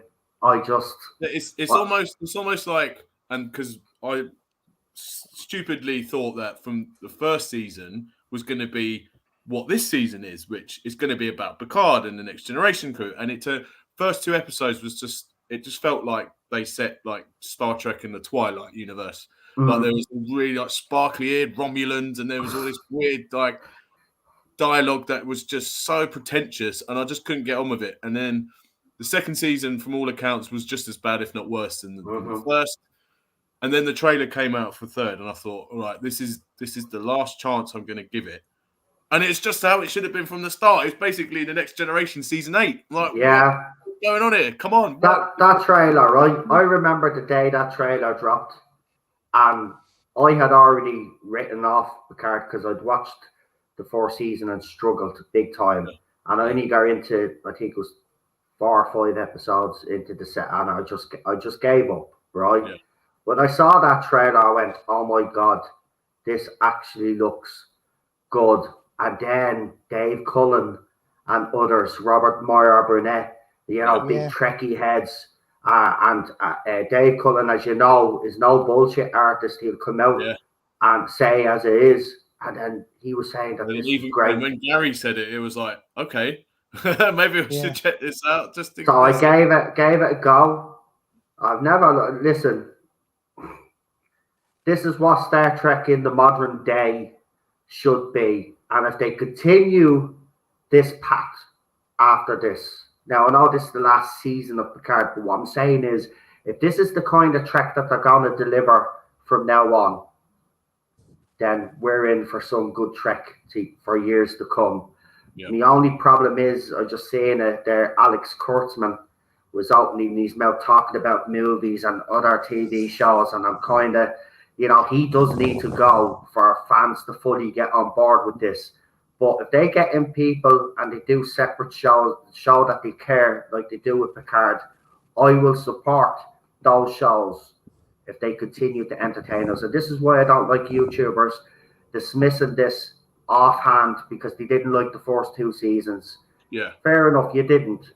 But don't ruin it for other people who are enjoying season 3 and then calling them basically idiots for watching it. We watch and we praise because if we do that, it will encourage these creators to continue down this path. That's why we should always praise when they get it right. When they get it wrong, of course, we come out and we do what we do. But we should always praise when they get it right. And I will defend this show. I'll defend this season anyway. Yeah. It is absolutely spectacular. And that scene that everybody's talking about, even Gobby is saying it in there, the museum was amazing. Yes, it absolutely was. I have to be honest. When I saw the particular ship in Space Dock, my heart just melted, man. And it wasn't only that ship. Obviously, we got to see some other ships as well, but particularly there was a ship that I wanted to see because I don't want to ruin it for anybody just in case they haven't watched it. But my heart melted. Well, the little subtle music cues. Yeah. People say, oh, I don't know, like Harry made a good point in one of our videos a while back. He was like, for some reason, people treat fan service. Oh, well, no, like Hollywood treated fan service like it's a dirty word. But why? Yeah. If it's done right and it serves the purpose of the story, then the problem was that's what people want. The problem was for years we had cheap fan service. Yes. And they didn't understand the difference. Yeah. Between like when it's yeah. When it's just used to go, oh, watch our show, we've got in it, instead of doing it like, God, no, that's actually heart. That's actually calling back to something that we got that emotional connection to. Exactly. By the way, I know what Gobby is talking about in the chat there, but I can't say that because if this actually does happen, which I doubt because Kurtzman hates him, but if it does happen, if this character returns, it will be. Man from U.N.C.L.E. was brilliant. He was fantastic in that film. Yeah, I watched that. It's like, God, he'd be good. Madness not to cast him. Absolute madness. Tom Hardy is the favourite, though. He's not going to get it. Daniel Voyager is the the wins favourite. These polls wins the roles. That's the way it works. Yeah, I don't think Tom Hardy's getting it. What? That Bond? Yeah, I can't see Tom Hardy at all. Tom Hardy ain't Bond, man. Come on. He's too. I'd like Hiddleston as well. I think he's too much of a geezer to be Bond, I think. Yeah, he's too rough. Yeah, Tom Hiddleston. Bit of rough. Yeah. Actually, did you see the Sam Neill audition tape for Bond? Because obviously it's come out about him. He has cancer or something or whatever it was. Something, yeah. In New Zealand, on a news program, they showed his audition tape for Bond. And I have to bleed and say, he would have been a great Bond. His audition tape was great. No, fair play. I do like Sam Neill. He's good. Yeah, he's a great actor. He's in one of my favourite shows, The Tudors, man. Oh, The Tudors. Oh, God, I haven't watched that in ages. Yeah, I'll have to go back and watch that. Yeah, if anybody's a fan of Victoria and all of those period dramas, well, The Tudors was one of those very big shows that started all of this off, and it's epic. Henry Cavill was in that as well, wasn't he? Yeah, he and Jonathan Rhys-Meyers. Yes. I was going to say that actor was so big at that time, and then he's not done a lot since. He was like No, Henry in that show. because Jordan, that time of filming that show, so he follows me actually on Twitter. He went through some problems with alcohol and abuse. Okay. The role of King Henry VIII actually took a lot out of him, because he literally, like what Jack Nicholson said, playing the Joker, he literally went mad, and the pressures of it, and he turned to the drink. That Jonathan Rhys Meyers, right? Fair enough. Way back in He doesn't look like Henry VIII, but I can tell you something. His performance as Henry VIII is absolutely epic. No wonder it took a lot out of him. He put everything into that role. See the thing that kind of puts me off about a period historical dramas is the fact that there is so many historical and accuracies. Well, the new ones are like that. The older ones are not that bad. No, the older ones, like the Tudors, wouldn't have been like that. But you are right, Daniel. I mean, all of those other new ones today, man. I mean, even before Lee left Twitter, I shared on the Disney Princess, what was it, Queen Charlotte trailer. And obviously, if anybody knows about Queen Charlotte, go and check her out and then watch the Disney trailer and tell me what's wrong with it. Well, she's right there. Is this the Netflix thing? Is this Netflix you're talking about? Is it Netflix or Disney? I thought it was Disney. Well, if it's Netflix, Netflix, Disney, whatever, they're all the same now at this stage. They're all doing the same shite. But I mean, look, it's not. I'm not even going to say that because I get myself into trouble. But they need to cop on. You need to cop on. If you're going to do a historical, right? I'm sorry, I'm going to say it out straight. If the person happens to be white and the history shows that they're white, well, then the person that you get in to play that role should be white. Simple as that. Okay? All of this nonsense of trying to history revision, whatever you want to call it, is absolute crap. So leave it out and stop. Enough is enough. Yeah. You're so racist, No, you can. man. It's like the BBC has got a trailer for something. Hashtag cancel no. Yeah, cancel them. No, it's like the BBC. They're gonna do. They're doing a great They're doing Great Expectations as a drama. Oh, yeah, I saw that. And I watched the trailer, and I was just like, I'm nervous to watch this because it's Dickens, and I love Dickens books. But just to look at the trailer, I'm like, this looks nothing like Dickens. No, at all. That's the problem, you see. When we grew up, you Dickens. think they'd love Dickens because Dickens was a proto-socialist, you know.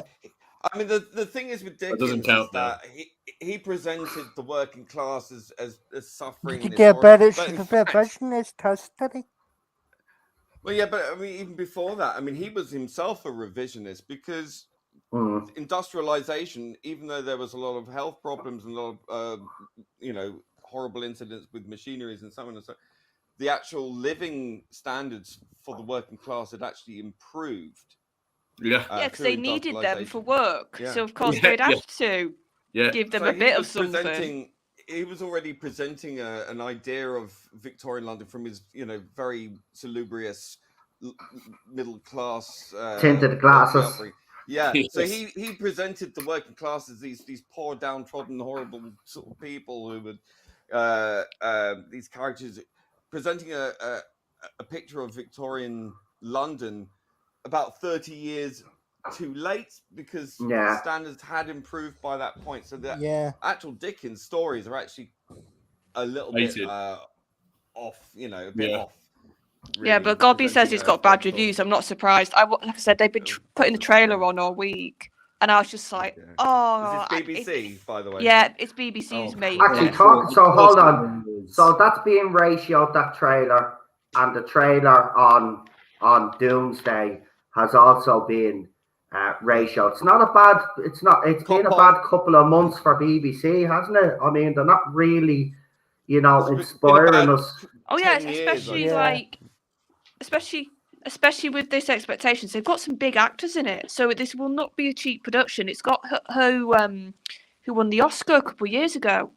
Oh, the one who was a bit batty. She's brilliant actress, but she's a bit batty. Olivia Colman. Olivia Yeah. Colman. Yeah. She's in this as Miss Havisham, and I'm like, she's probably going to be brilliant in this. That's a Yeah, that's perfect role Yeah. for her. She can play crazy. It's like a Again, natural this might all personality be trait. good, Charlotte. See, this is the thing. This might actually end up being good.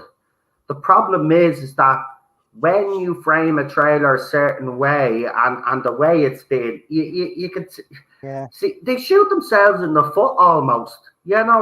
Great expectations and all of those type of novels and all. They're very, they're very famous. They're part of British culture. Do you know what I mean? So you have to respect them.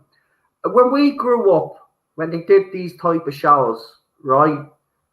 And the Duchess and all of that other stuff, it was done properly. It was respectful. Yeah. It was, they did these historical things the way they should be. Now they've got their tinted glasses on and say, okay, I want to change this character. Oh, by the way, this character now is lesbian and this character is such and such. You know what I mean? But that's not true to history. That's not what happened. So, leave historicals alone. Create your own bloody shows.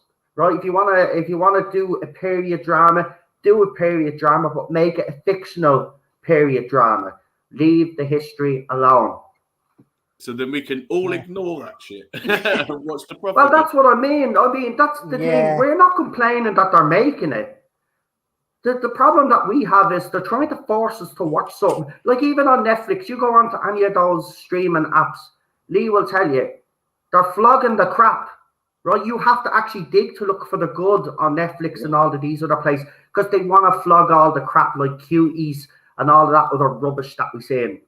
Right, that's what they're interested in. Oh, God. Plugging all of that propaganda rubbish. So we have to go and search for these. These streaming platforms aren't making all bad stuff.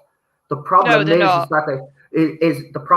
that they'd rather rather flog all the bad stuff and promote the bad stuff for weird reason. And another thing that annoys me as well, especially Netflix, because they're the worst for it, when they actually do have a successful show in their hands, they will cancel it after one or two seasons. I'm surprised they didn't do that with Cobra Kai when Cobra Kai. We all feared when Cobra Kai went onto Netflix, but fair play to Netflix, they did actually stick it out. Yeah. But, same with the thing with Daredevil as well. It's just like it was so good on Netflix, and now that Disney have got their grubby hands on it, it's going to be PG. They're going to make Punisher a PG. It's like that's as bad as making Dredd a PG character. Punisher is that you see the brutality because that's the nature of his character. Punisher is R-rated, right? There's a little fan film on YouTube. You've probably seen it. I think it's called Dirty Laundry. Yeah, that was great. And you see bones and all break and coming through skin and all of that. Yeah. That's what the Punisher is. It's R-rated. It's supposed to be that graphic. If you're making a PG-13, I'm sorry, it's not going to hit the same. Just like Deadpool 2 did when they made a PG-13 version. Nobody really liked that version. They watched the other version that was R-rated. Yeah. You have to keep these characters, especially the Punisher, has to be R-rated. Same with Blade, R-rated. If Blade, I heard Blade is PG-13 as well. I mean, that's going to be Disney. They don't do R-rated movies. It's going to be an absolute. It's going to be an absolute shit show. It's like, well, how are you going to tell that they're dead? Oh, no, it's just going to be off screen. You open a comic book, you're going to see it, unless they just sort of like blanked out certain scenes from the book. What's even more weird, especially with the Disney setup, is like how many like other label films could they put it under? Like Disney owns quite a lot of other studios that they could just put it underneath that studio's heading, and it could still be a Disney movie, but it's under 20th Century Fox. They have this separate. if you sign up to Disney Plus, you get this Star something platform, and that's where they show all the movies that are R-rated and stuff. See, that's what I can't understand. So you have that platform for that type of stuff. So why don't you just make the Daredevil and Punisher R-rated and Under put that them on name, that? yeah. Yeah, exactly. But they won't. Yeah. Gobby just said, if the Punisher is PG, what does he do? Call people by the wrong pronouns? Probably does, man. Yeah. That would get Probably him. or misgenders someone and ends up in prison and has to escape. Or don't get me started in that whole because I'll be ranting for the rest of the night if you get me started. Here, Daniel, you never told us. Mean tweets. Daniel, you never told us what shows you're watching now and what you'd recommend. Actually, you asked us all on the panel, but you never actually told us yourself. So why don't you tell everybody what you've been watching? It's because I don't. The floor is yours, host. It's because I don't really watch. I just basically pay attention to all you guys and you YouTube and watch all your panels and shit. Well, okay. Is there anything that isn't television that you've been doing, that you've been enjoying? It could be anything that isn't television then.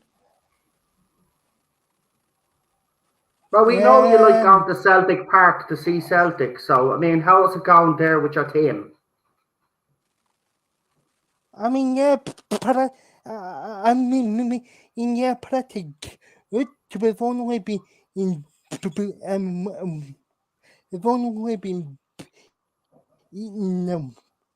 once, we've only been beaten by Ice and Aaron back in back in or every other game actually have been getting or points,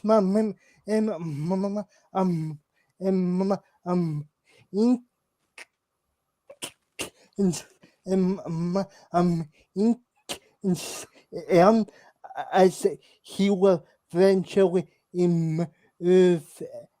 he will eventually move to Chelsea or Manchester or United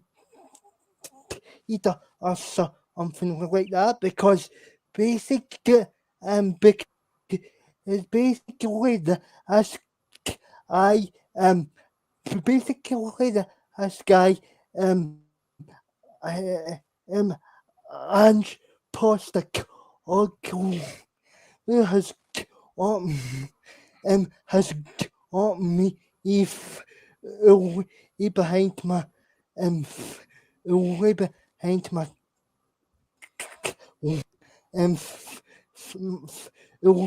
behind my back, and because I don't know if you on actually remember or on all my social media, yes, I was constantly ranting against the board and against the coaching staff during the pandemic. It was such a disaster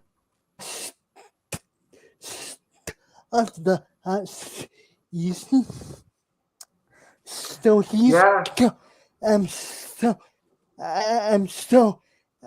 so he's actually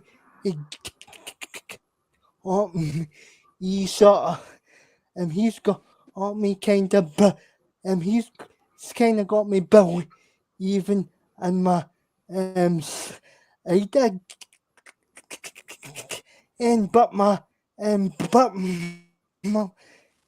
only thing that would actually say as to improve as the European because we is he must I want to receiving end of a few heightens, but like Yeah. as well,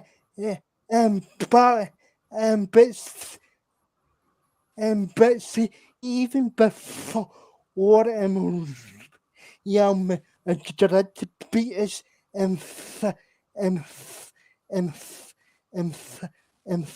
ring out at home. Actually, if actually he thought we put an alright an alright performance for our 6 and let's see if we and actually see if we can actually try and so eat that and if we can try to isolate that into the I think if we hold that and or a few more years, I think it's be competitive and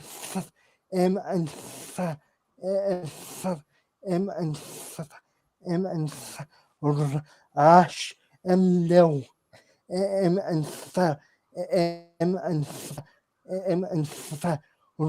Ash I'm in the big I speak style and Becky is a style of pill. As exciting, and I know you guys aren't really big into Scottish football. Oh, but see, the next time you get the chance, put on put on a self. It can match because you'll enjoy this style of football. Oh, that Ange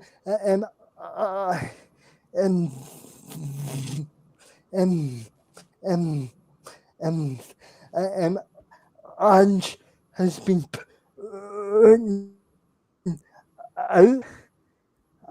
because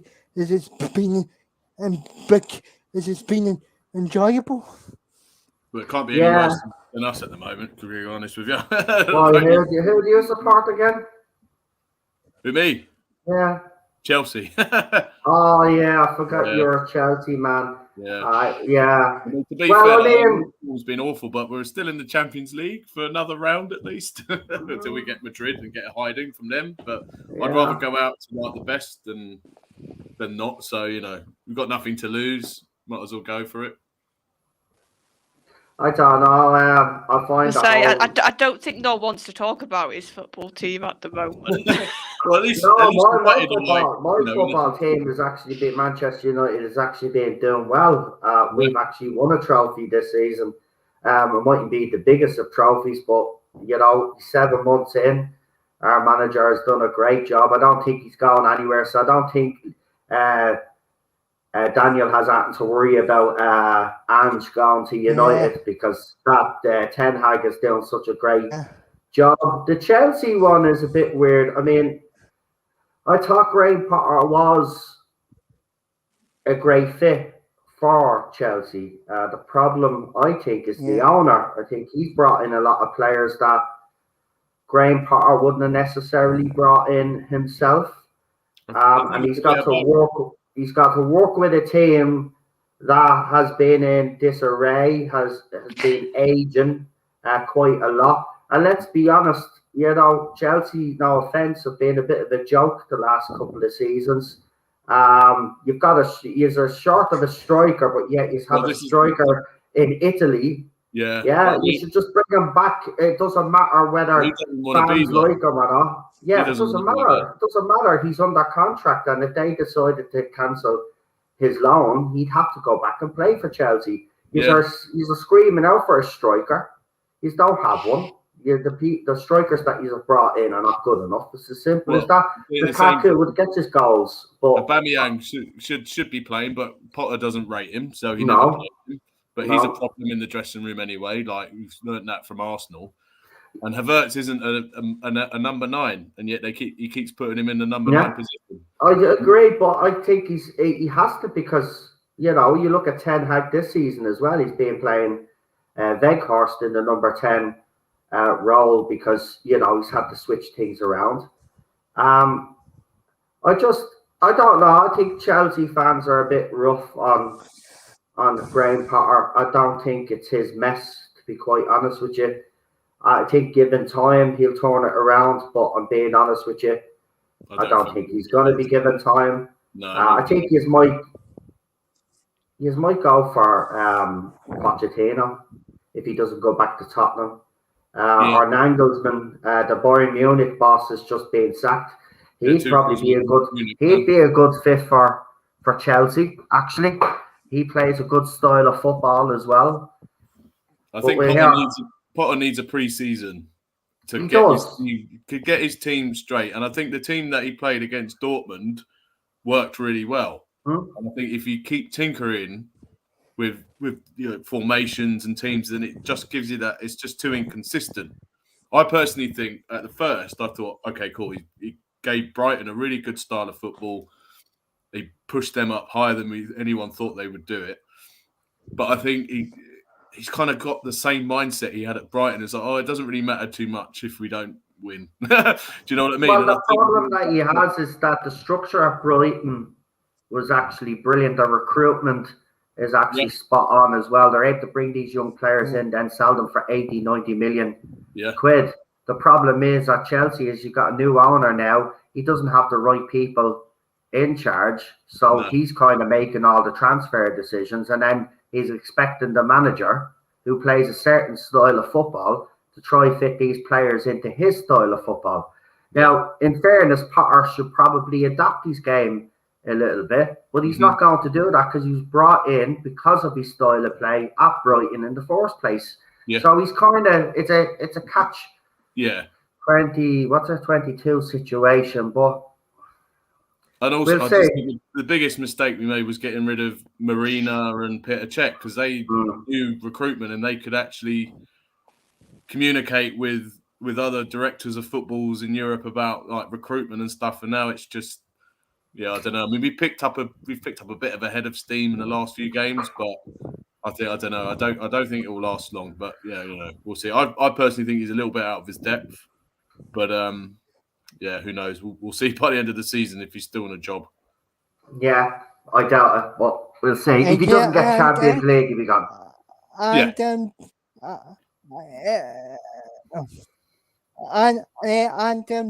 Just turns up in the people stops and come. Just turns up in the people stops and come. And has to be Henrico us for because he's a great player. Because all our fans all our fans my generation saying 9 times out of 10 Henrico Arson because it could ask the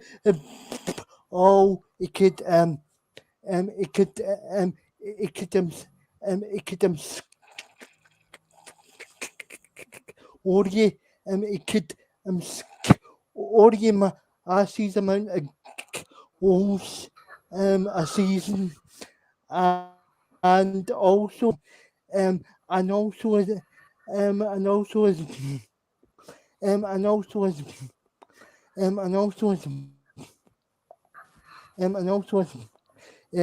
he helped himself.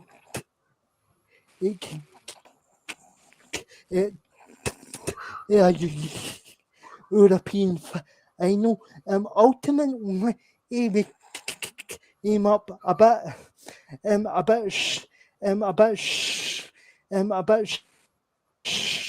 on on that on that occasion, but I have an enormous amount of have an enormous amount of pride of that of that campaign in Europe, and it's and it's something I would do like and achieve if to get us back European and to get us back a European final.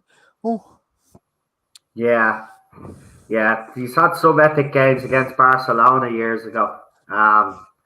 Yeah. You know, it'd be nice to see Celtic beat one of the big boys again. Even though I am a Manchester United fan, I do keep an eye on Celtic. But a couple of people in there now don't like the fact they're calling us Talk Sport, and you know, while you would say that would be a badge of honor, it actually isn't, because the people on Talk Sport are a bunch of idiots. They don't know football the way we do. So, like, no, exactly. You know, yeah. Simon, So I like Simon Jordan, but the rest of them are idiots. Yeah. So we'll stop talking football now. Yes, sorry, everyone. Sorry. But we have spoke wrestling, TV shows and stuff, so we're varying up the conversation. We covered a broad spectrum. Yeah. So, and I was just keeping Lee awake in the private chat. I know, they're looking at him. He's talking emoji now. First he was talking Morse code. Now he's talking emoji. Well, I just thought Lee needs some interaction while you lot were talking your football, so we were having our own little conversation. Today with that now. Today we remember problem being. Yeah. We should wake up now. Like 7. Do you remember that? Do you remember that English guy problem being that used to be on streams all the time and not let people talk? Do you remember that guy? He was nice, wasn't he? And the irony, I think everyone just saw right there. Okay, so like, I don't get it, right? So you're Irish, and you support Manchester United. I do. Have you ever been to Manchester? Oh, Lee, you're trying to make sense of football here. Why are you trying? How many players Wow. in Manchester United are from Manchester? Right. That's See, about this is what. Can I explain why I That's support about my Manchester United? subject. Okay. No, we're So moving on. my granddad was a Manchester United supporter. I've really My uncles were all Manchester Lee, United why supporters. did you ask the question? Now, my dad wasn't a Manchester United supporter. He actually hated Manchester United. So I think that was the reason why, as a kid, I chose to be a Manchester United fan. But you are right. In reality, I should be supporting Irish football. You do have a point, and that is a point that's brought up. But I am no different to a Manchester United fan that goes to Old Trafford. Yes, I haven't been to Old Trafford. It is a dream to go to Old Trafford. But trust me, I'm just as passionate as those fans are at the Stretford end. I do have my neighbours bloody worrying that I'm doing something in the apartment because I'm so passionate. Right, we're setting up a GoFundMe for Noel to get to the Stretford end. Here we go. 4 years of age, I got my first Manchester United jersey. So it's in me blood, even though I'm not from Manchester. But just because I'm not from Manchester doesn't make me any less of a Manchester United supporter that lives in Manchester. We're all fans. Manchester United is a global club. It's the most followed club in the world and was at one time now the you've richest got him club boasting, Lee. in the world.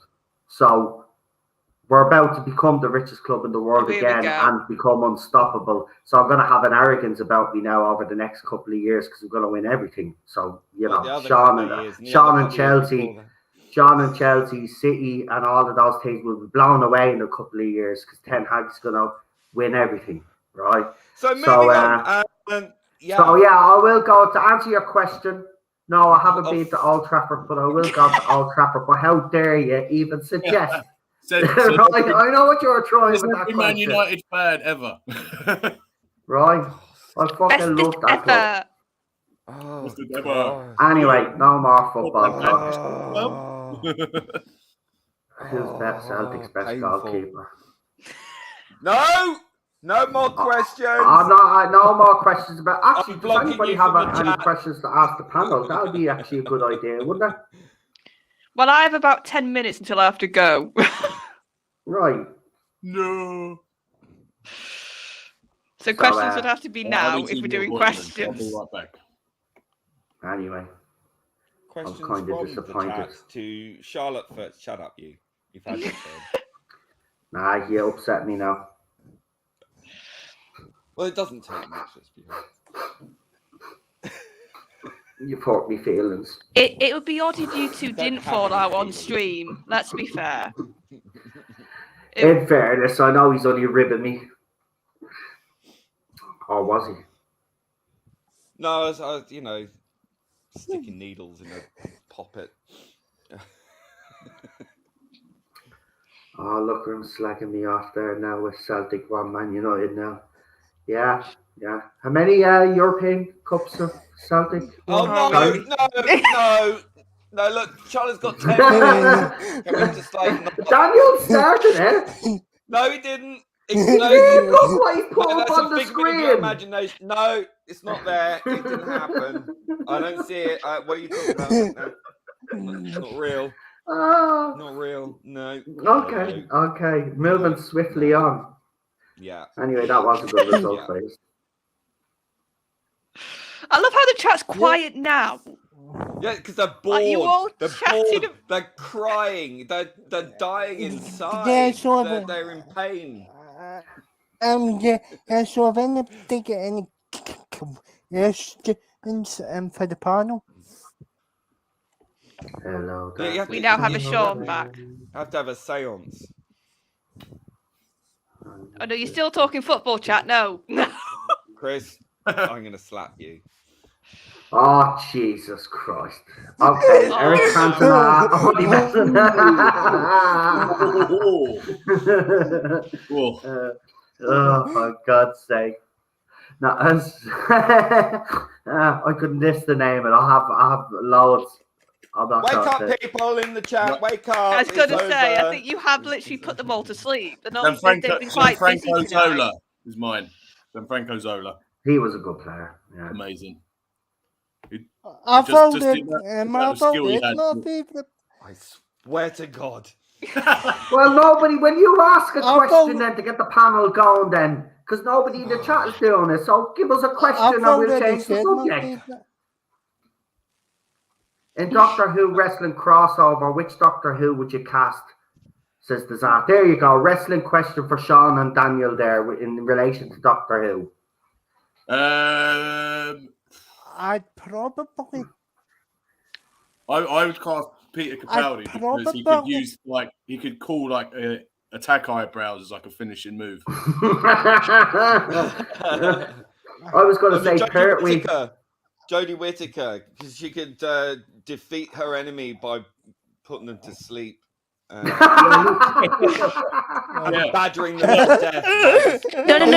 No. Do you know what Have it Jodie Whittaker upgraded. would do? No, Lee, do you know what to do? Hey-o. She'd appear. She'd be in the ring, and then she'd get somebody else to come in the ring and do it for her. Go over it, Yes. go over it, then go. 1, 2, 3. And make She'd it get look a- infinitely or- better. She wouldn't be able or to she'd sell just any lose. moves. She'd just be like, she could just get lose. like beaten the shit out of by the Undertaker, and she'd just get up and be like, "Oh, I've had an upgrade," and then Yeah. No, she wouldn't get in the ring, that's my point. yeah. Screwdriver I would just go with magically Pertwee. flip out of her pocket into her hand. You know? I'd go with Pertwee because I Pertwee would. was up anyway and did a bit of the karate stuff. Yeah, wherever yeah. it was. So I'd go with Pertwee. A bit of a Tom Van Baker with his Newton scarf, he could trip him up. Yeah, Oh, there you go. That's a good one, Lee. on the way to the ring, just be like, "Poof." Go on, I Dan. think who else would be actually funny? Probably, I would actually say on B. Because I think about it, on B was kind of like a sort of unusual sort of personality. And I think he'd actually He'd psych him out. and, Yeah. and hold on. And I think he would actually sort of, and I think he would actually sort of fit in, fit in for what of the old, of the old school sort of wrestling vibe. Here everybody was sort of larger than life. Yeah, Because that's a good point. because on himself. Awesome. Yeah, I think in the same sort of vein. Yeah. I think Troughton would be fun as a wrestler. Yeah. I know who'd be good. Yeah. Like Colin what a- Baker. I could just Colin imagine him Baker. just sitting in the middle of the ring with his flute. Yeah, with his flute. Colin Baker would wrestle them into an acid bath. Oh, fantastic. Oh, Colin Colin Baker would Baker- actually be a good wrestler. You're Colin right. Baker, he would just chuck him into an acid bath. Yeah. Well, I was thinking, and also with Troughton, Jamie could be his hype man, and that could be funny. Yeah, To he see could Jamie be Yeah. just on the side his of the sort of ring being manager. like, "Go on, Yeah. Tag team or a tag team. Yeah. Also, Because with come on, Claudia- Jamie would be good as a wrestler. He'd just go for it. He Oh wouldn't yeah, care. no, he'd be like the Ultimate Warrior. He'd just come running down the ring. Yeah. Like, hey, who wants it then? Come on, like Drew Oh. McIntyre. Then. I could see Yes, that. Chris, that would Oh, probably what would Jesus. happen if Jodie did it. Oh god, yeah, Super Cena. Yeah. Oh dear. Yeah, Yeah, he'd just make it rubbish.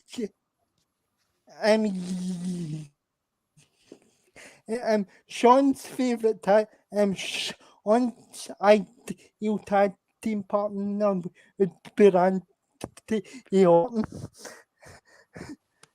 Well, if I wanted a cure for insomnia, yeah, I would choose him as my partner. Yeah. Oh, let's see how many chin holds I can do in one match. Sorry, Daniel. I'm on, you knew that was coming at some I did. tonight. I'd bring up Randy Orton. Yeah. Yeah. No. Okay, here's a fun question I've just thought of. Like, pick your favourite franchise, and what actor or actress would you like to see in that franchise Ooh. that hasn't been in it yet? Like, as it doesn't have to be Doctor Who, it can be something else. I'm trying to think of which one I'd go for. Like, what I've got Doctor Who on another show. A current show. Yeah. Oh, that's hard because I'm not watching many current shows. That is hard. I mean, they've done this in comic books, but I'd quite like to see a Doctor Who Star Trek crossover because there's so much you can do with that, and it just screams that kind of interaction. When you've got, like, you know, let's say the DS9 wormhole, and all of a sudden the TARDIS comes popping out of it, and you're kind of a bit like, oh, what? How did that get here? And then the whole sort of the time travel aspect works more with that show, I think, than some of the other Star Trek shows. So, yeah, like a Doctor Who DS9 sort of thing. Captain Sisko's kind of like, wait a minute, what? Why are you here? And just depending on what Doctor it is, I think could work. Would work pretty well. Wouldn't it be great if in season 3 of Picard they actually had William Shatner turn up as Oh, can you? Wouldn't that be great? I mean, they hinted an Easter egg in episode 6. So they certainly did. And the problem is they hate him, don't they? A load of the people who are in charge of the brand. Well, right yeah, but I think the right, is it Terry Matalis? Is that his name? He's basically like gone. Well, yeah, I know Kurtzman might be like overall in charge, but I'm an actual fan of Star Trek, and I'm going to actually write it the way it should be fucking written. So, yeah, with the amount of Easter eggs that they put in there, I think there's a decent chance, maybe. Who knows? I like this question. this Well, that's question is going easy. to cause a bit of a debate because I know what Lee is going to pick. The He's going to pick the Liberator. Liberator, of course, but Yeah, he's the most powerful absolutely ship in the 100% wrong. It's No, it's the no, Star. no. It's the Enterprise. If it's No. the original Serious Enterprise, forget about it, man. No, the Liberator's so much more maneuverable, and it's just it's got Zen. Come on, you know what more do you want? But although the Starship Enterprise does have Spock, so Yeah, And has warp the engines. Liberator. Yeah, but well, I mean, the Liberator uses time warp, so Yeah. it's yeah, it's so it's fast. sort of It's the same, fastest ship. but different. Yeah, The most powerful ship in the galaxy. It's also got phasers. Remember that, and torpedoes. So I don't know, Yeah, man. but the thing is, the Liberator has auto repair systems, so doesn't matter what you chuck in it. Well, And you it's got a you. force Well, field. okay, I'll give you that. But the Enterprise has shields, and if the shields are not compromised, then yeah, but the Liberator has Avon. oh, all right? for God's sake. Avon, yes. Right, The boss. I'm defending the Starship Enterprise as much as I can, guys. But I'm losing here. But no, I don't know. In a straight fight, if they weren't flying through the galaxy and it was like one ship across from the other, then there is only one winner. It's not the Liberator. Sorry. It is. Yeah. Yeah. It is. It is. It absolutely is the Liberator. It's not, man. Confirmed. Anyway, that is a great question. Very good. Yeah, I like that. That was a good one. So, Nice. Confirmed. so yeah, so you probably continue the conversation for a tiny bit on, but I know Charlotte's about to McQueen. and it's so Charlotte, still Charlotte, who's were you eating on, and can I just say is before before you actually have your shout out, thanks for agreeing to become thanks for agreeing to become part of the channel. They were asked for you years, and you've actually helped. You've actually helped the channel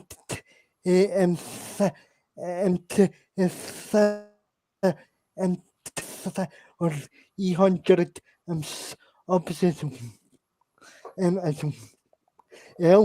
because half the half the or teams have been your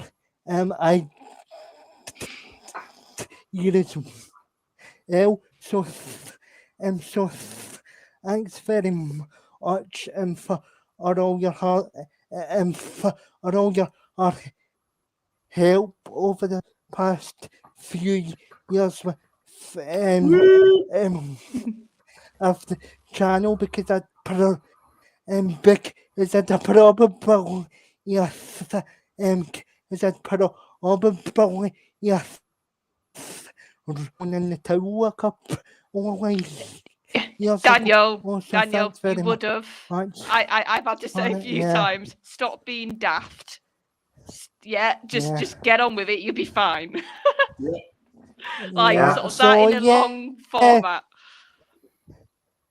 So no, it's been lovely, and you are my adopted brother now. So you're stuck with me, basically, is what I'm saying. Yeah. So Yeah. thank you, so, everybody in the chat as well.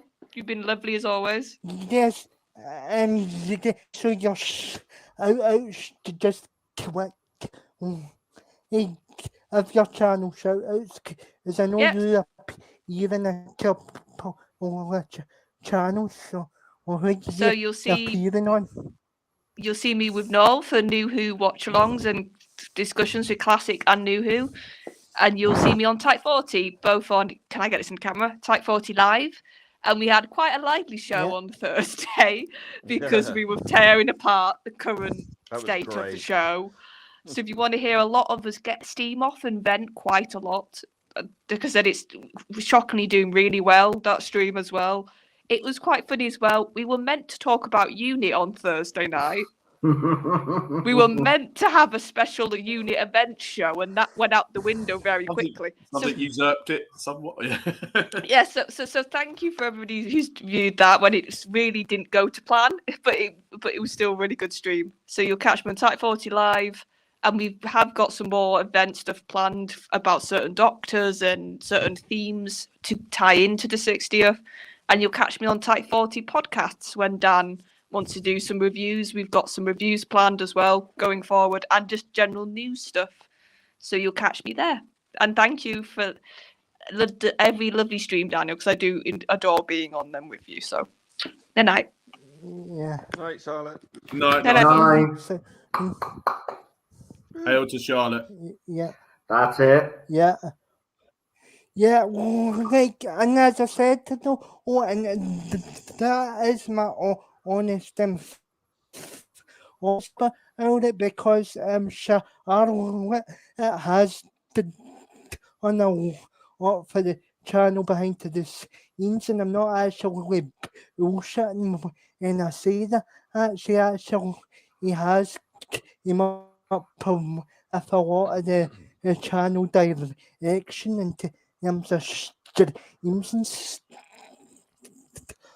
because there was no is reviewing that up like my favourite show for the last few years. I couldn't put myself in it, so fortunately you had somebody like Charlotte suggest some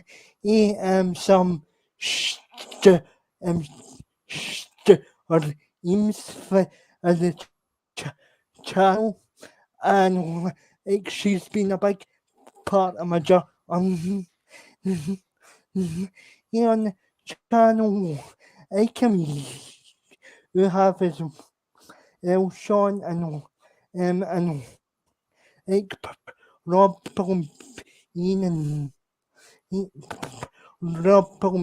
and all has as well, because you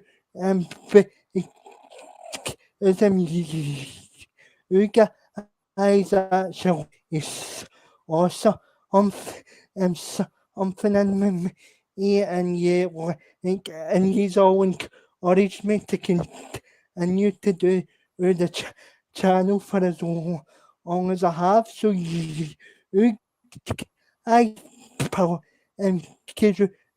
have played a big massive part in the channel run as well. It's not just myself, it's this channel, it's everybody in the chat, it's everybody on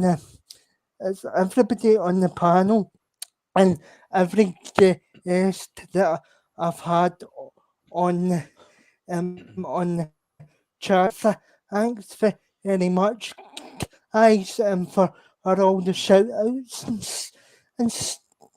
I couldn't on it without any of you, to be honest. Well, dude, I disagree. Sorry, I have to say something. I disagree. You could have done this without us. You are absolutely very smart and a talented guy. You just need to believe in yourself a little bit more. We support you because we know that you're a great person. We know that you're passionate about the things that you talk about, and there's no bull crap with you. But don't ever sell yourself short. Yes, you're right in what you're saying. People have been here for you and supported you, but you done this with yourself, doing it yourself, I should say. This is on you, Daniel. Yes, Charlotte has jumped on board as well, and she's given you direction. She's helped you along the way. But this channel wouldn't have succeeded if it wasn't for you. So stop selling yourself short. You're an absolute diamond. I'm proud of you. I am.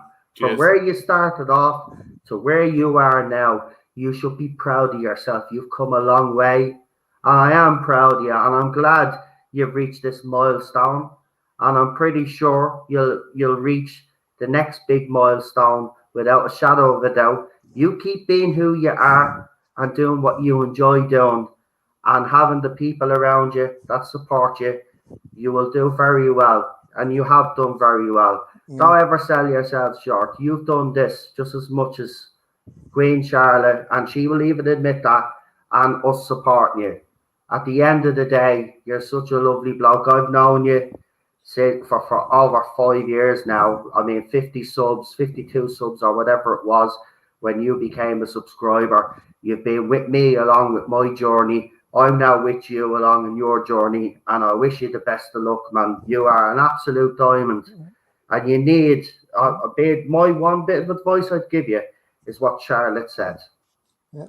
Just stop letting these people get to you, right? Because at the end of the day, you are so much more than they'll ever be, Daniel. That's the thing. You're true to yourself. They're not true to themselves. So you continue to do that, and you continue to be you, and trust me, this channel will go on an amazing journey. You deserve these 300 subscribers. Out of everybody that I know on YouTube, I think the panel will agree with me. Yep. You deserve this. You've worked hard for this. And yes, you've had a few moments where you were going to jack it all in. Well, I could say for one thing, I'm glad you didn't. And you've continued this because, as I said, man, you are the best of your generation. And you should be proud of yourself. And you should tap yourself on the back, mate, because you are the heart of this channel. You are. So, look, never sell yourself short. You're a diamond. I'm proud to be your friend. I know everybody on this panel is proud to be your friend and support you. We love you, man. And we'll always have your back. Yeah. We will always have your back. Love you, man. Seriously, like. Well done. And here's to the next 300 subscribers, as Chris said. Bring it bloody on. Bring it on. You know it, man. Okay, enough of him blowing smoke up your ass. But it's true. And I know you agree with me. I absolutely agree with what Noel said.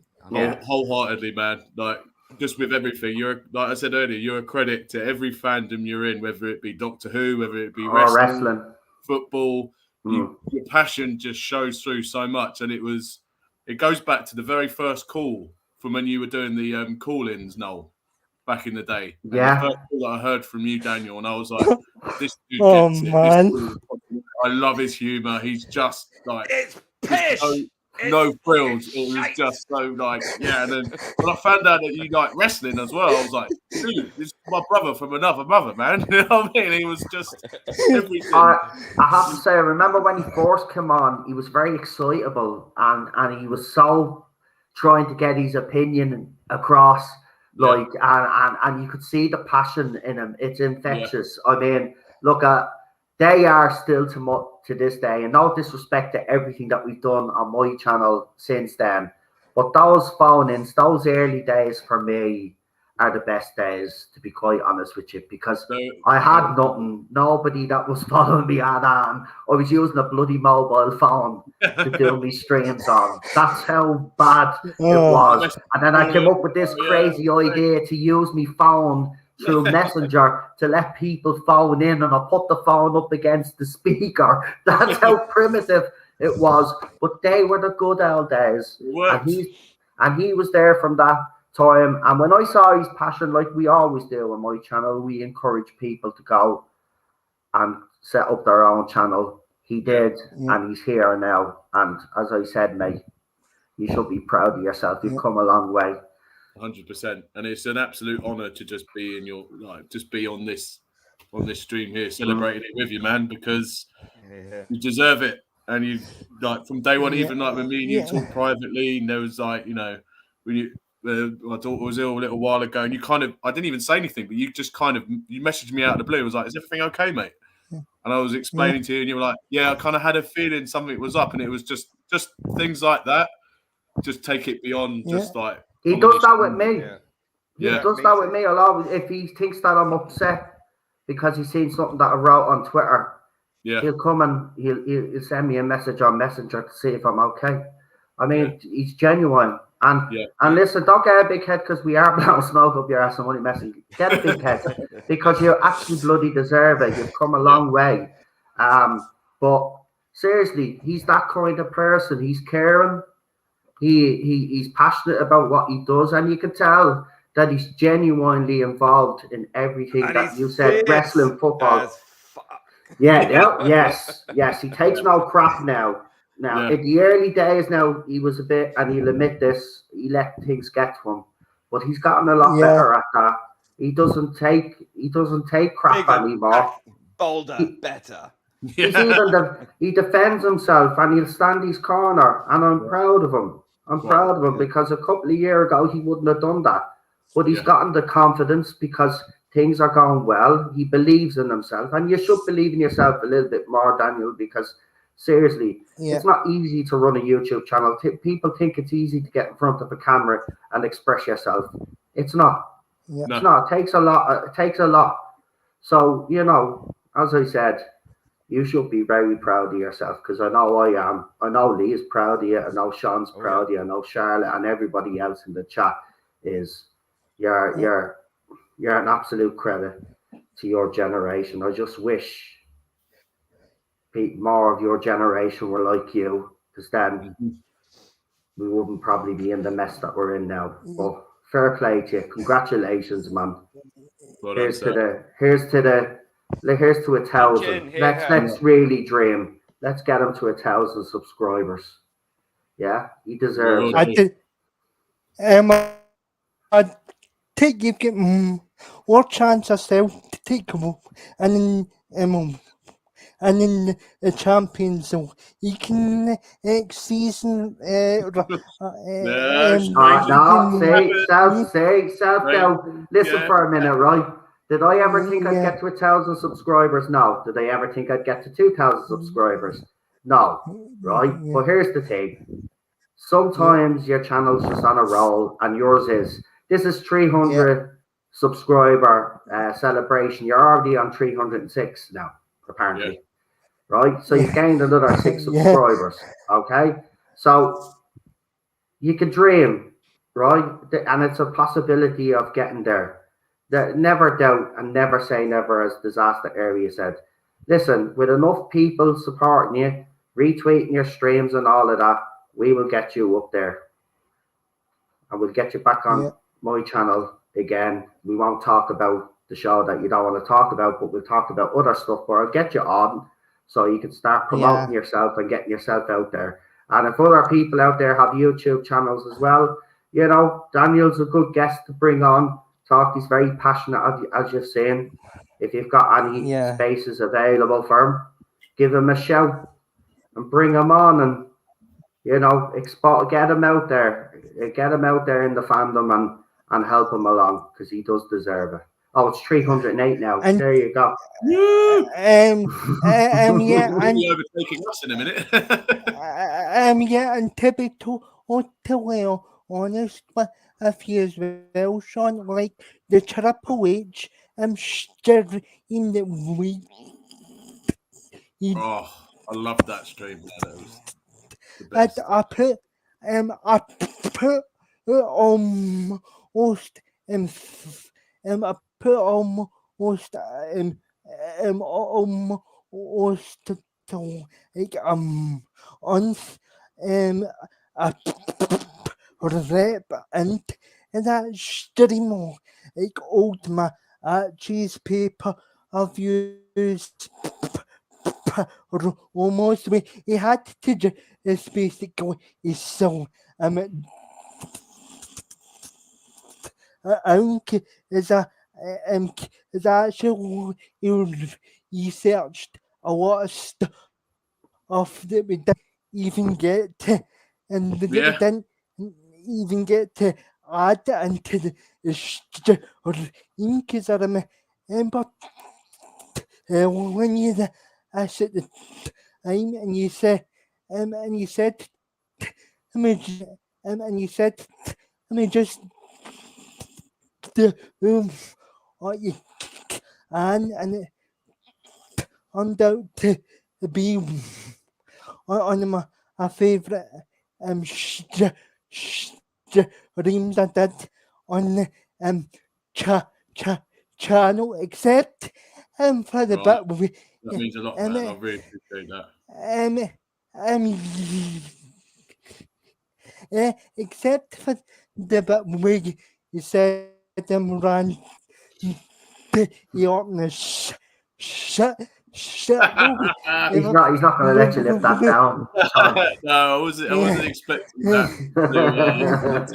to ever like be free of those ramifications. But yeah, but the thing is, it's what like people in the chat at the time, and like Gobby Guy, for example, was like, this is an example of two people who can disagree and still have a good chat and not be arseholes to each other, and that really meant a lot. And like it was just like a lovely chat about wrestling and everything to do with it in the end. And again, I was honoured that I could like share that experience with you. And I'm sorry I haven't been able to do it more often. I really want to do it again, like ASAP, and that's on me. So let me. I have to say, it does be nice though when you still release a stream or a video.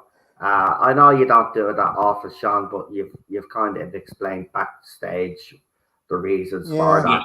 And I mean, it's a legit reason. Family comes first, man. You know what I mean? So whenever you could do them, we'll be still here supporting the channel. So you know what I mean. And I appreciate that you guys have that view as well, and like to know that whenever I can, I'll try my best to support all of you in different, whenever I get the opportunity to. And it's just, it's just life Give changing. us a tenner. Oh, you want to be bribed, dear? Lee is the only one on the panel that wants to be bribed to watch. Yeah, that's fine. That works for me. No, he said I know support me financially. And on that subject, probably, I think you should maybe start streaming. Yes. I had this conversation with him the other night. We nearly came to blows again. He won't listen. Yeah. I mean, he'd be the best YouTuber on YouTube. I tell you, we'd all be tuning in. We'd all be tuning in every bloody stream if he streamed. But no, he'd rather just go Twitter. Thank you. I don't want to be responsible for having to think of imaginative new ways to get pissed off and then display it for the world to see on YouTube. It's a lot of responsibility, and I like guesting on other people's channels because I don't have any responsibility other than trying not to lose it too much, and that's it. That's a lot easier for me. I can handle that. Plus, it gets in the way of just about everything else. And I see when people do their channels, they become obsessed with their channels. Yeah, and they have to be in order for it to keep churning along. And it's a machine. I'm just not a machine for that kind of thing. I'm too lazy. That's the fact. You should still stream. Yeah. I do stream. That's why I'm here. Yeah, you should. Technically, yeah. Yeah, but but when around.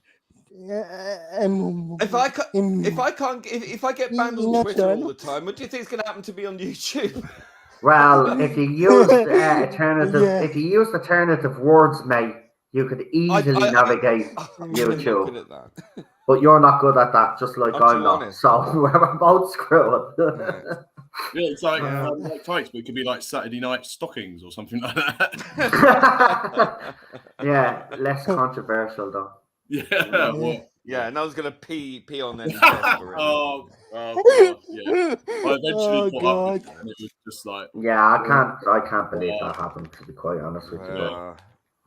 There you go. Problem Beings football Yeah. chat channel. Yeah, just full of Get in the Morse code. Lee is the fandom's problem child with no responsibilities. That's it. Exactly. Anarchy in the UK. Yeah, bring it on. Not that there is enough of that already. Yeah, I'll have to say though, it's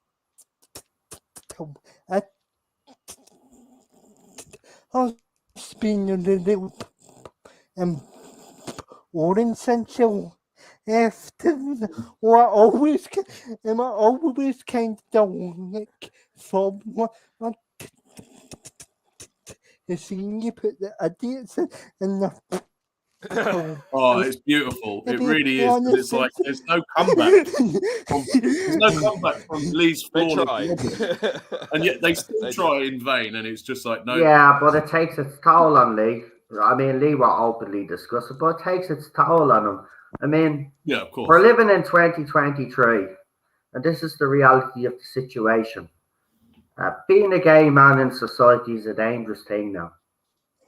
For being a woman It's in ridiculous. society Yeah. is dangerous. And being a kid raised in this society is dangerous. The amount of homophobia I see aimed at Lee on a daily basis on that platform is absolutely disgusting.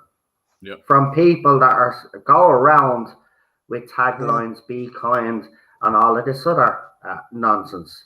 Yeah. I just can't believe how far we've fallen in society where it's gone back to a time where Lee has to look over his shoulders now.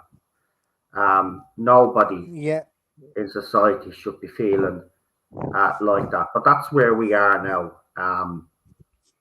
And we have to start speaking up, the rest of us. It's all right. I've got a bunch of bins around the back. It's like 1970, 78 winter of discontent back there. The amount of people in the bin. Oh, I love that phrase. Yeah. If you were a wrestler, Lee, that'd be your catchphrase. In the bin. That's it. That's his catchphrase. In the bin. Yeah. Oh my God, it's brilliant. Oh, it is. It's disgusting, man. Especially considering how progressive these people think they are. Yeah. Really, and it's really insanity in its worst form. They like got a hold of lemmings. Yeah. Yeah, they got a hold of the bad Germans handbook on how to do things, because that's how they're acting. They're telling the rest of us that we're all the bad Germans, but in reality they should all look in the mirror themselves, because the way they behave, the way they act, way they try to subvert free speech, they're exactly acting like the bad Germans. So, classic. That is classic bad German behavior as well. Yeah, like gaslighting the hell out of you. And as Lee said, it's projection. Yeah.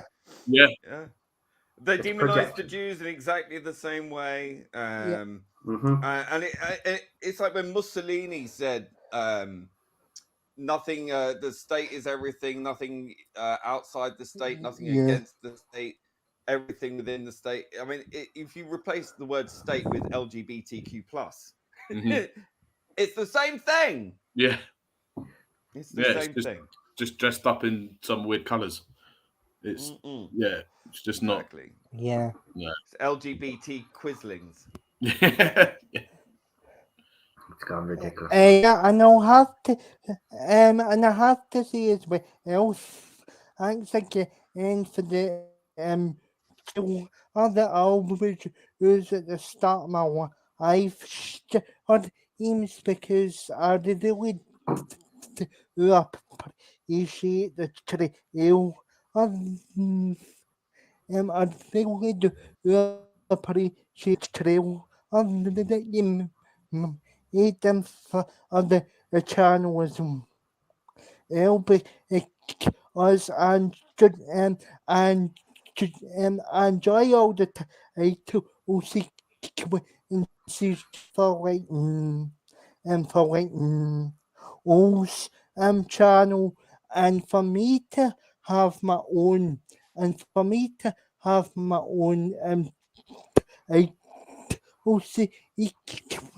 so like I was absolutely over the moon, and he gave me it because I wasn't expecting it at all, and that is probably and that was probably during in the hardest part of the channel. Even and I was constantly being hammered, and it helped get me and it helped get me right. So thanks for so thanks for the real.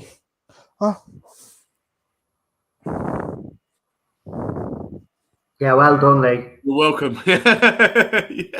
Anytime. Yeah. Yeah. It was awesome. I love it. I Uh, love it. Took him a second there to answer, but don't Yeah. He's bathing in his glory. It's fine. No, my internet keeps freezing for some reason. All right, he was just he was just saying thank you for the trailer that you made for his channel, because that was during the most difficult period of his channel, and that actually cheered him up. So No, I remember that period, and yeah, you know, it came to me. I was like, Scottish Davros. It's got to be. It's got to happen. It's got to happen. So good. And yeah, it's one of my favorite trailers. Not even on my channel, but it's one of my favorite trailers that Lee has done. I love it. I think it's great. So anyway, guys, only you your channel shout channel shout outs, and I say but can I thank everybody in the chat that showed up tonight for the stream. Thanks to everybody on the panel. I've also put all the channels in the description boxes.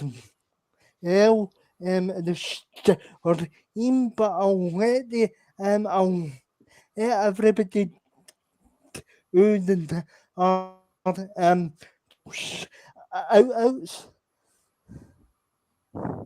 So who's Noel, obviously. Okay, I'll go first. Okay, you can catch me on the TARDIS Zone official YouTube channel, but right now I've been slapped on the hand, but I'll be back on Tuesday. Yeah, come and join me there. It'll be a member stream, but then Wednesday, Classic Who Zone, and then so on and so on. But yeah, we'll be back. We have been streaming on Twitter, by the way. We've gotten a great response from those streams on Twitter. I've done a couple with Lee as well, which were very good. We called out all this doomsday nonsense. So if you haven't checked them out, please do.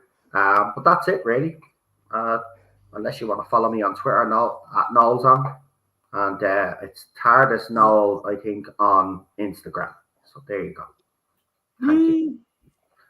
Yeah. Oh, yeah, and you see more of this fella down here on the channel. Yeah.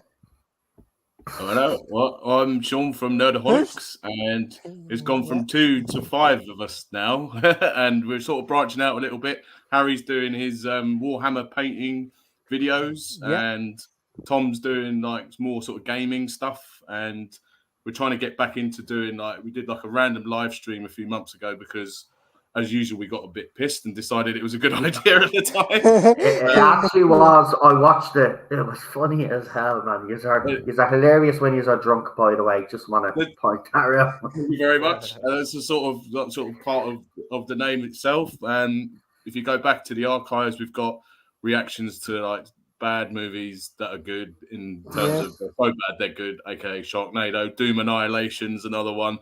Where if you want to see Jack get angry drunk, that's quite funny.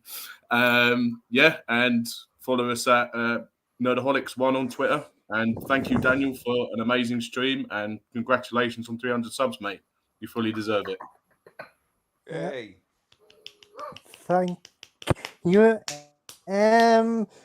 Probably I shall probably be the longest out.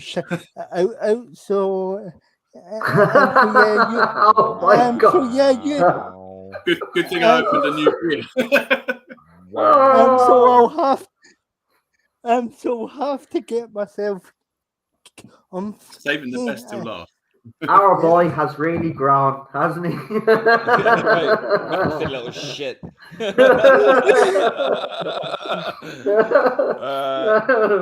You can follow me at. Okay, that will actually take a lot longer. You can find me. My channel's at Ordred on YouTube. AUDRED. That's at Ordred. Where you can see. You can see Scottish Stavros trailer on there as well. It's not a trailer; it's a title sequence, but whatever, it doesn't matter. And what else? Oh yeah, I'm taking a break from Twitter at the moment. Same thing. Oh yeah, whatever. Yeah, it's the same thing. I'm taking a break from Twitter at the moment because I've got other things I need to be getting on with, and I can't be bothered dealing with that shit. But when I am back, you can find me at The Problem Being. If you need to get in touch with me, you can find me on Instagram as well at Ordred Audiovisual. There you go. Nice. Great. Wasn't that bad, was it? And don't forget to like, share, and subscribe to this channel. And I don't really know what I'm going to talk about until I actually decide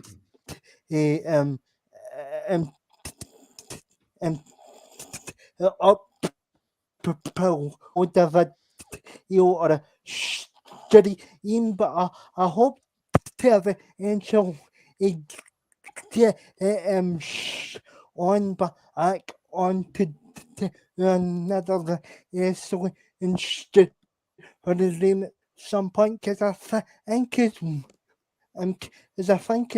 we've actually spoken about maybe doing a few of your reviews of each other events since 2001 is on Yes. the reviews that we spoke about, because it's got one of them on it's got one of them most or it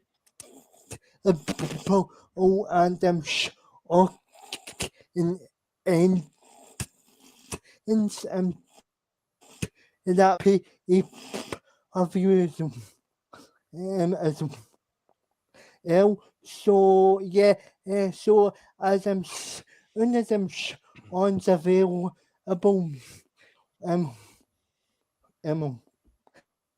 we'll sort that we'll sort that out. Yeah, and I've resubscribed to the WWE Network, so I'll have like I've gotten that back now, so I can finally actually start doing some more research about the old stuff again. So we'll definitely do that before a year again. We'll be keeping constant contact. Anyway. So yeah, we'll sort something out soon. Promise. Yeah, and also as well, I said I'm bringing my reviews are what but some age I don't really want to put I don't want to really put too much or at the minute because of our job basically, and she's old to me a few things behind the scenes that are out, so that's kind of the teams have been put on hold or as long as they have, and I hope to get of being and all back on for some streams so we can have a and absolute basically basically so yeah, and you can also and you can also follow me into or at Celtic the annual 20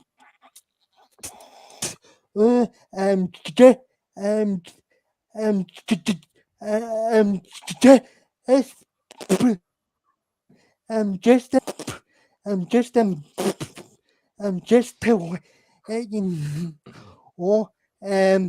I the pass out of injure us and because half of them are morons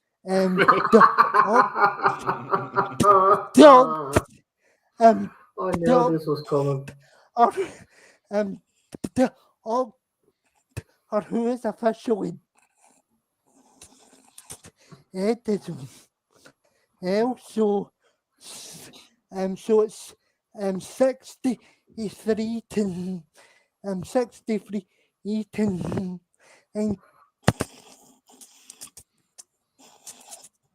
6 I will be the discussing right